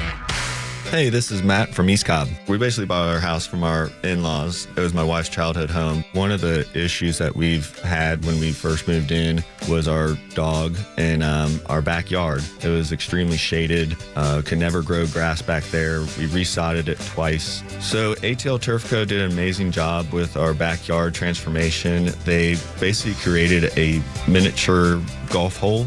We have a miniature fairway. We also have a miniature little putting green. Consists of about 4 holes, total about 40 yards, so you can definitely work on your short game and your putting. After that transformation that ATL Turf Co. did for us, my father-in-law came and saw his house the way it looked after the fact of we had a putting green and a miniature golf course. Sure enough, he did the same thing with ATL Turf Co. He has a beautiful backyard, wonderful stonework, drainage, and a beautiful practice area for chipping and putting. Check them out online at atlturfco.com. Hey, Atlanta's Mark from the Safe House. I have a question for you. Am I the only person pissed off with the mainstream fake news, liberal judges, and whiny liberal politicians who don't realize why Donald Trump is president, and fake safes? And you may wonder, why fake safes? Well, a fake safe is like Joe Biden, cheap and ineffective. A real safe from the Atlanta Safe House is like Donald Trump, tough, effective, and provides peace of mind when you need it the most. So drop by Atlanta Safe House and check out the largest selection of safes in the Southeast and see what a real safe looks like. So go to atlantasafehouse.com. A study by Allianz Life reveals that 63% of Americans harbor the fear of running out of money in retirement. With that, let's turn to Coach Pete. Coach, what about the word safe? Safe. Big word. Big word. Misconstrued sometimes. When you hear safe, it seems boring to some people. Safe, you think of a CD at the bank paying 1%. But there are some safe strategies that will grow your money, help you participate in the upside of the market, but not the downside, and give you lifetime income you can never outlive. That is the true safe. And that puts safety, gives you peace of mind if you have the right safety, doesn't it? It sure does. And get a look at what the right safety plan for your retirement could be. Call Coach Pete's local trusted advisor, Craig Chandler of Chandler Wealth Management. 800-419-6164. 800-419-6164. 800-419-6164. Craig Chandler, 800-419-6164. Wake up with the Morning Extra on XTRA 106.3. What Donald Trump has done, and turn it up a little bit for you out there, liberal listeners, Donald Trump has eliminated what Joe Biden created over 4 years. That's effectiveness is what that is. Here we go. 5:35. Kimmer, Pete, and Flounder for you there. A little hump day music from 1976. CBGB. Mr. Jim, I can see the shape you're in. 1976, live recordings made. Finger on your eyebrow. It was a new wave venue. Left hand on your hip. And I've got 2 different spellings here. It's either CBGBs or GBGBs. They recorded new wave performances from Blondie, Mink DeVille, singing here, Talking Heads, Laughing Dogs, and Tough Darts. The tracks were on the album Live at CBGB's New York. 1976. Man, we've had a whole mix of some bizarre music here today. It's kind of cool. I like having things that are weird and you don't know anything about. Something new. A couple of more sports leftover things here, my friends. Pete Davis on this day, birthday. Andrea Jaeger is 60. Former tennis star as a teenager, I believe, if I'm not mistaken. And a very successful. I don't know whether she was a Hall of Famer, but she was very famous for a long time. Andrea Jaeger is 60. No, probably not. Yeah, probably not. On this day, Pete Davis also, 1972, the Dodgers retired the numbers of Jackie Robinson, number 42, Sandy Koufax, 32, and Roy Campanella, 39. On this day in 1972, and... It's I'd say in history. Oh, yeah, Pete sent me messages. Something I need to do. Cool. I know Peter Ducey's story. We'll do that for us here in just 1 second. Can you open that up? Because I'm going to do a donut thing here, and then we'll do that. And we have a game to play. Let's do a game next. You want to do that? Sure. Let's do it. We'll do this newsy thing, and then we'll do a game. First of all, this is a cute story, and I remember every year I kind of remember doing this. 1938. First background. When American soldiers went to war in 1917, several women from the Salvation Army followed them to France to help them create a home away from home. The Salvation Army women. This included darning their socks, mending their uniforms, and creating donuts from scratch. This was 1917, World War I. Years later, the first National Donut Day was celebrated in Chicago as a way to raise money for the needy. Today, this is National Donut Day. The first one was on this day in 1938. National Donut Day is celebrated on the first Friday of June, usually, and used more or less as a reason for people to snag a free donut at some local bakery, which is true. And the first one was in 1938. Now they do it on a Friday thing, but anyway. So there you go. 538. A flounder. I'm sorry, I didn't get my sign up here. Do we have a little musical accompaniment here with a little thing here? Why is that bad? They're laughing at me again. Yeah, because you just said we were going to do the story first, but I guess we'll just put that last. Oh, the story of the donut day. No, the story I just sent you. I'm so sorry. Let's do that first. Because the problem is I was thinking about that because I have another kind of related story and I didn't want to split them up. But let's do that. I'm sorry. I'm not good. No, it's okay. I'm not good. It's ADHD and you can't help it. It's true. I can't help it, and it's a thing. And I've been here for many years, and we all have it. All three of us have it in certain levels. We do. So. Absolutely. Yes, we do. Yes, we do. All right. I'm sorry, Pete. Please entertain us here with that, sir, if you will. Peter Ducey has gone through all of Joe Biden's signed documents on the justice.gov website. He was only able to find one Joe Biden signature that wasn't an identical match to the rest. They think this means that in the 4 years, Joe Biden may not have signed but one. I remember the only one they say they know is Joe Biden was the pardon for Hunter Biden. Is the only signature that they can determine was real was when he signed for Hunter Biden. Now, and again, there's got to be surveillance tape. There's got to be a lock and key. There's got to be, you have to sign there's got to be a way to determine who hit the button for that auto pen. They can't find the cocaine and who brought that in. Yeah, but the auto pen, I mean, that's not somebody's back closet. In fact, actually, and somebody was kind enough when I was talking about this earlier to show me a picture of it. Where is it? Is it under lock and key in a room? Is it out in front of some secretary? I mean, where is it? Who has access to it? How do you get to it? I mean, you got to be kidding me. They ought to be able to figure that out immediately. Why haven't we seen that on the nightly news? Look at the tapes. The whole thing about it. Yeah, everything about it. Nothing. There's been nothing. Explain how it works. Yeah. If this was Trump, we'd have a documentary on the formation of the auto pen. Yeah. And if it were Trump involved in this, the FBI would have already faked documents around there showing that he never signed a thing. That's what the FBI would have done, like they did when he had his Mar-a-Lago raid with the freaking documents, those dirty, stinking slime bags. And in fact, Pete Davis, and I'll do the game here in a second. This related story, Comer now is widening that probe about the auto pen and everything else.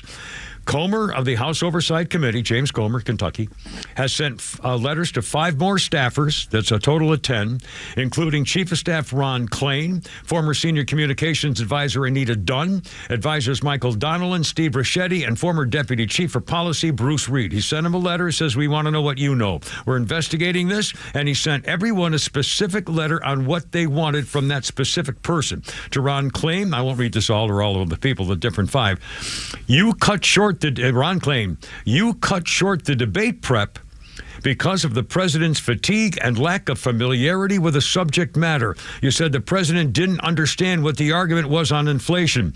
Your responsibilities and personal interactions with the Oval Office cannot go without investigation. And he did the same kind of thing, wanting specific information from all 5 of the new 5 requesting interviews with the House Oversight Committee.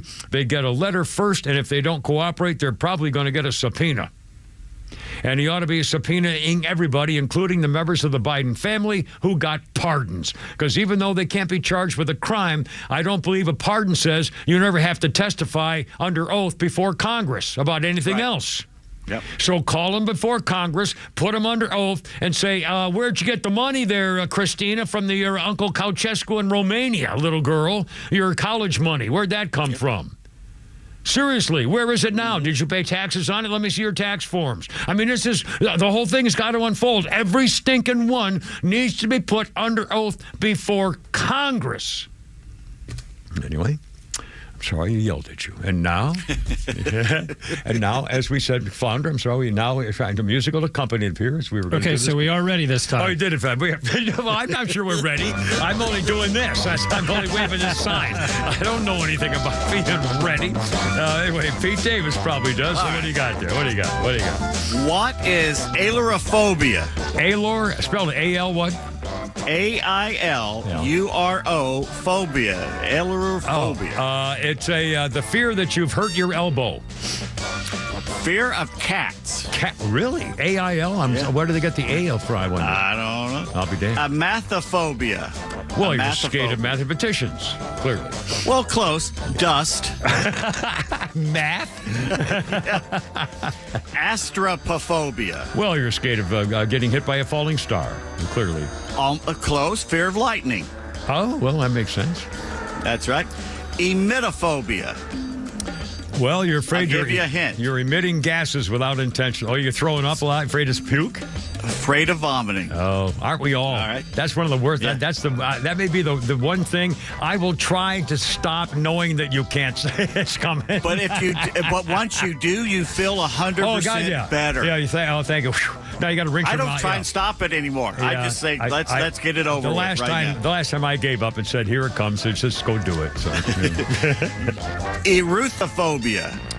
Eruthophobia. Eruthian. Gee, I don't even have a guess on that one. Fear of blushing. Wow. I never heard. Are these Latin words, I wonder? Looks like heard of Greek. These things. Yeah, maybe. Genophobia. Genophobia. Afraid of knowing your relatives. Afraid of Raiders quarterback Geno Smith. No, genophobia is a fear of sex. Well, I've never even heard of that thing. I'll be darned. Genophobia. Genophobia. Wow. I don't get it. Misophobia. Oh, afraid of that Chinese soup. Or the Star Wars character. Fear of dirt. Fear of soup. I like that. Fear of soup. Okay, nyctophobia. You should know nyctophobia. Well, afraid of smoking, getting cancer from lung cancer. No, that's fear of the dark. Oh, the dark? Yeah. Oh, the dark. Ornithophobia. Ornithophobia. Ornithophobia. Well, that's something. The bird's feathers scare you at night. There you go. Birds. Panigophobia. Well, you've said the N-word, sir, and I'm sorry. I said it's got a P in front of it. The piganigophobia. All right, then. That would be the fear of livestock entering your bedroom. Choking? Fear of choking. Wow. Fear of choking. I'll be Tyrannophobia. Well, afraid of pterodactyls. Prehistoric monsters. Close. Fear of feathers. Fear of feathers. And that's the game. That's all. I'll be damned. Well, there you are. Oh, my goodness, 5:45. Well, there you are. The whole segment there and stuff. Kimmer, Pete, and Flounder. And we got some more stuff here. And, everything's fine. It's going to be fine. Stuff? Yeah, we got Flounder's. In fact, I owe you, don't I owe you a Flounder's Funny? I think I do. Flounder, don't I? Should we just stick with the one? You decide. You got him in. We'll stick with the one. Okay, there we are. Well, that makes it easy on all of us. All right, Kimmer, Pete, and Flounders. Hump day, so humpity hump, baby. Look out.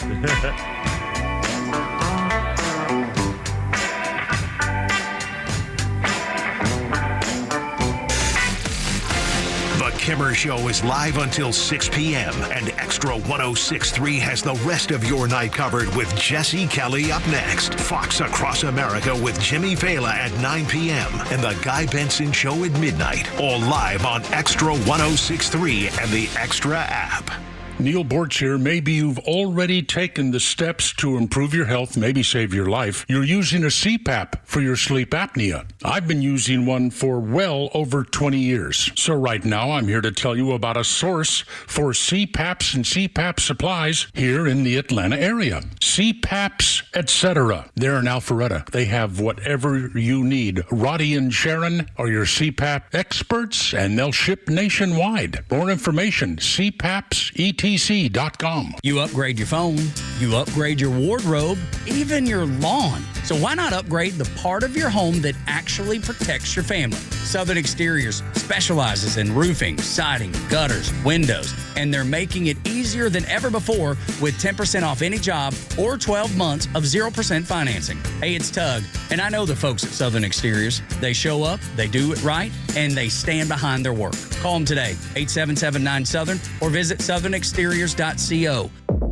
I'm Gianna Gelosi with your Fox True Crime Minute. It's been almost half a century since San Jose teacher Diane Peterson was stabbed to death in the hallway of her school, but now police say they've cracked the case. On June 16th, 1978, a student found Peterson on the floor near her classroom with a single stab wound to her chest. Earlier this week, the Santa Clara District Attorney's Office said that Harry Nicky Nickerson was the person who stabbed her. He was 16 years old at the time and a longtime suspect. A witness had told police that Nickerson had confessed to the crime and that he had seen him carrying a knife that had written on it, "Teacher Dear," but the claim went unverified. In 1983, another student claimed he saw the killing and the attack happened because Peterson caught Nickerson selling drugs, but he then recanted that allegation. Just this year, investigators met with one of Nickerson's family members who admitted Nickerson came to their home minutes after the killing and confessed to the stabbing. Nickerson committed suicide in 1993. There's more on the story at foxnews.com or subscribe to the Fox True Crime Podcast. I'm Gianna Gelosi with your Fox True Crime Minute.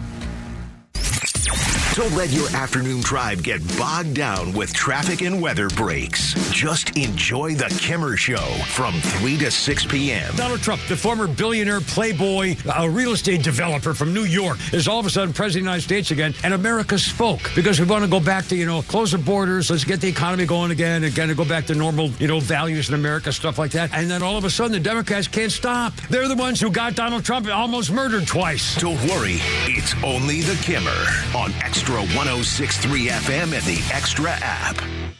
This is Atlanta's new home for Fox News, Extra 106.3 FM.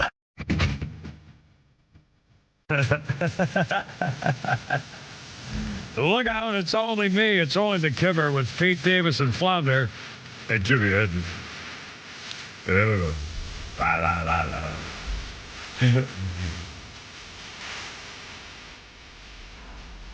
1967, the Jimi Hendrix Experience, Procol Harum, Denny Lane, and the Chiffons all appeared at the Seville Theatre in London, 1967.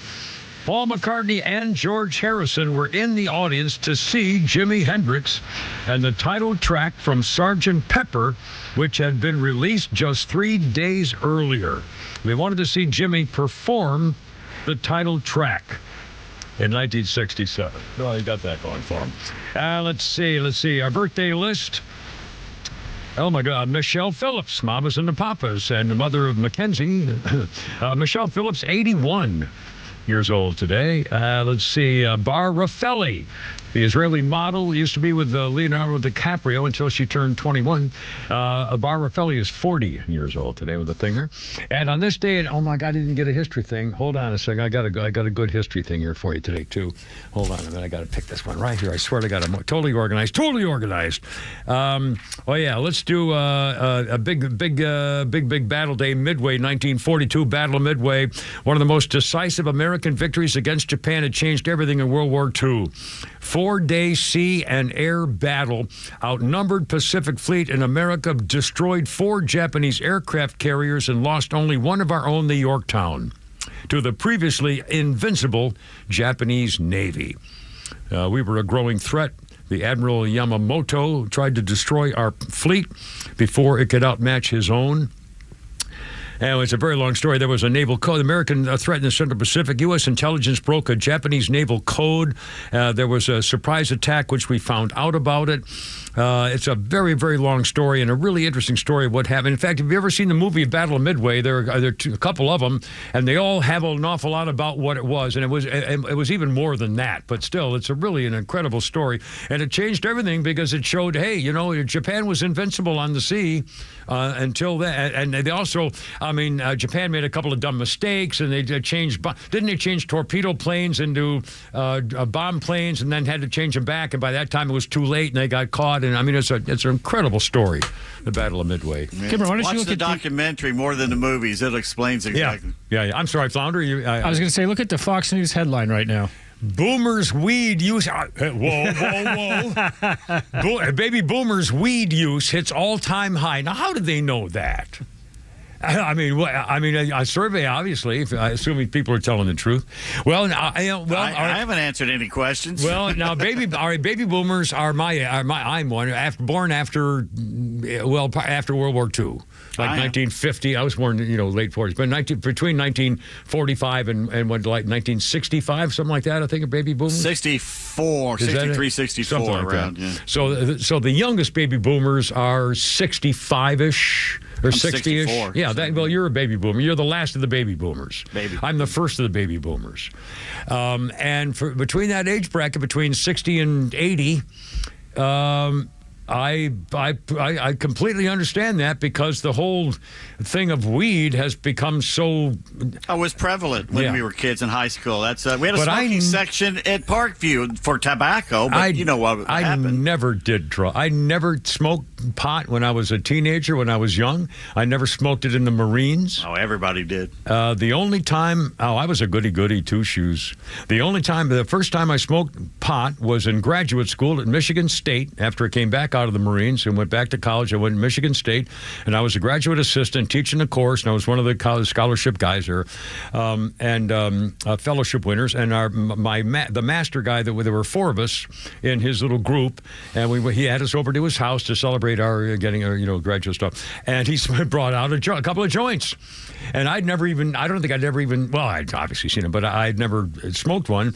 And so I did. And all I remember is I started giggling like an idiot, and I got very hungry. But that was the first time. And then, I was married, and I didn't smoke any weed when I was married. I smoked cigarettes like a crazy man. But I never did. I never did drugs that whole time, really. But now, when I was I kind of wish weed was legal. If weed was legal, that's another thing. But here's the only problem with that. I guarantee you that if weed is legalized, my family lives in Colorado, and I guarantee you everything goes up in price. When you start legalizing recreational marijuana, all of a sudden all the rents go up, your prices go up, everything goes up because people are going to go there to flock to the thing, and it works. But the problem is if there's not a blood test to determine whether you're influenced, if you have it in your system, you're screwed.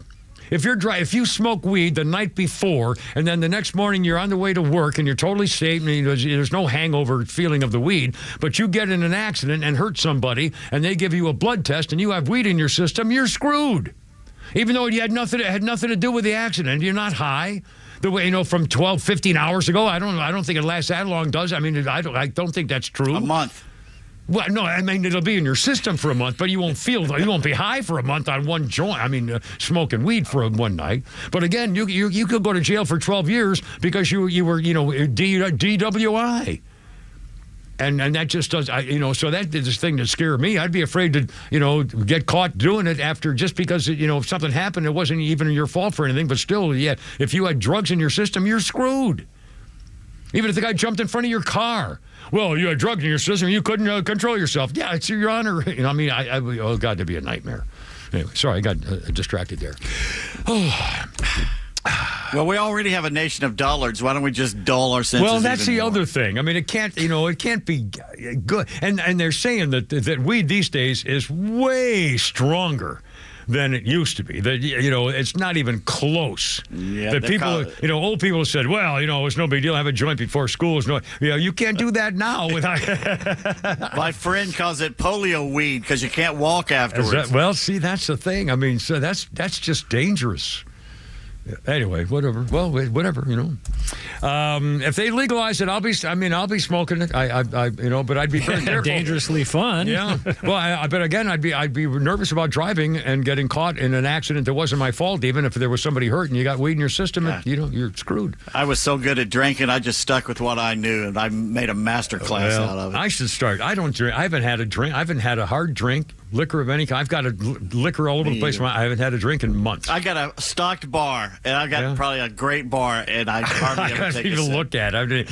In fact, months ago, I tried to have a glass of was it brandy? Yeah, brandy, and it was kind of interesting. It was nice. It was interesting, but but that was port months in the ago. winter. A little glass of port. Yeah, port. The cigar. Well, port. Now, port's too bitter, too heavy and bitter for me. I don't really like port. It can be sweet. Port can be sweet. Well, I haven't had the sweet port, I guess. Anyway. Pardon? Let's see. Well, gosh, we're almost out of time, Flounder. I can't believe it.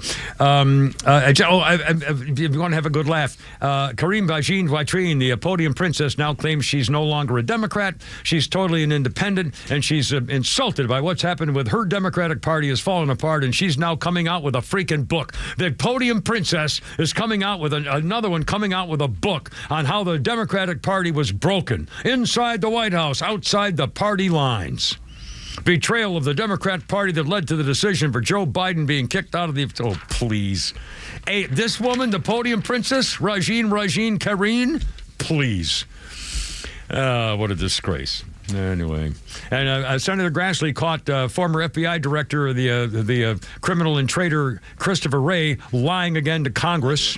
Man should be in prison. He's a freaking traitor to his country. Behind the 9/11 stuff, not 9/11, behind the January 6th stuff, and the bomb planning guy and the Hunter laptop and everything else. Anyway, all right, 5:58, Flounder. Sing us out here with something happy on the old audio happiness. I don't know. You know what the worst things are? Those automated machines. You guys have those out here? Those automated checkout machines? I couldn't believe it. The first time I walked into a supermarket and I saw that. I was like, this is ridiculous. Here it is. I thought I was a comedian. Evidently, I also work at a grocery store. Holy shit, I can't believe I forgot my apron.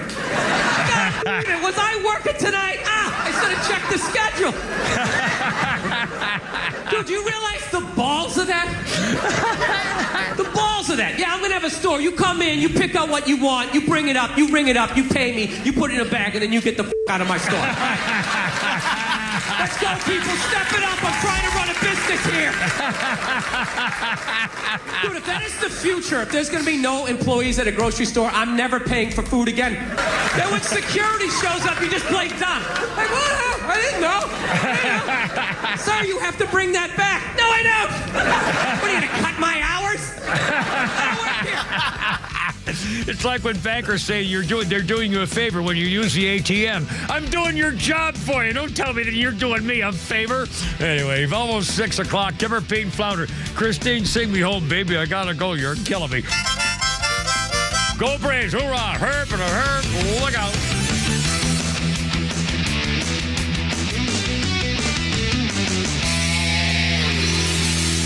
The Kimmer Show is live on your ride home on WFOM and W292 EV Marietta on Dickey Broadcasting Station. Extra 106.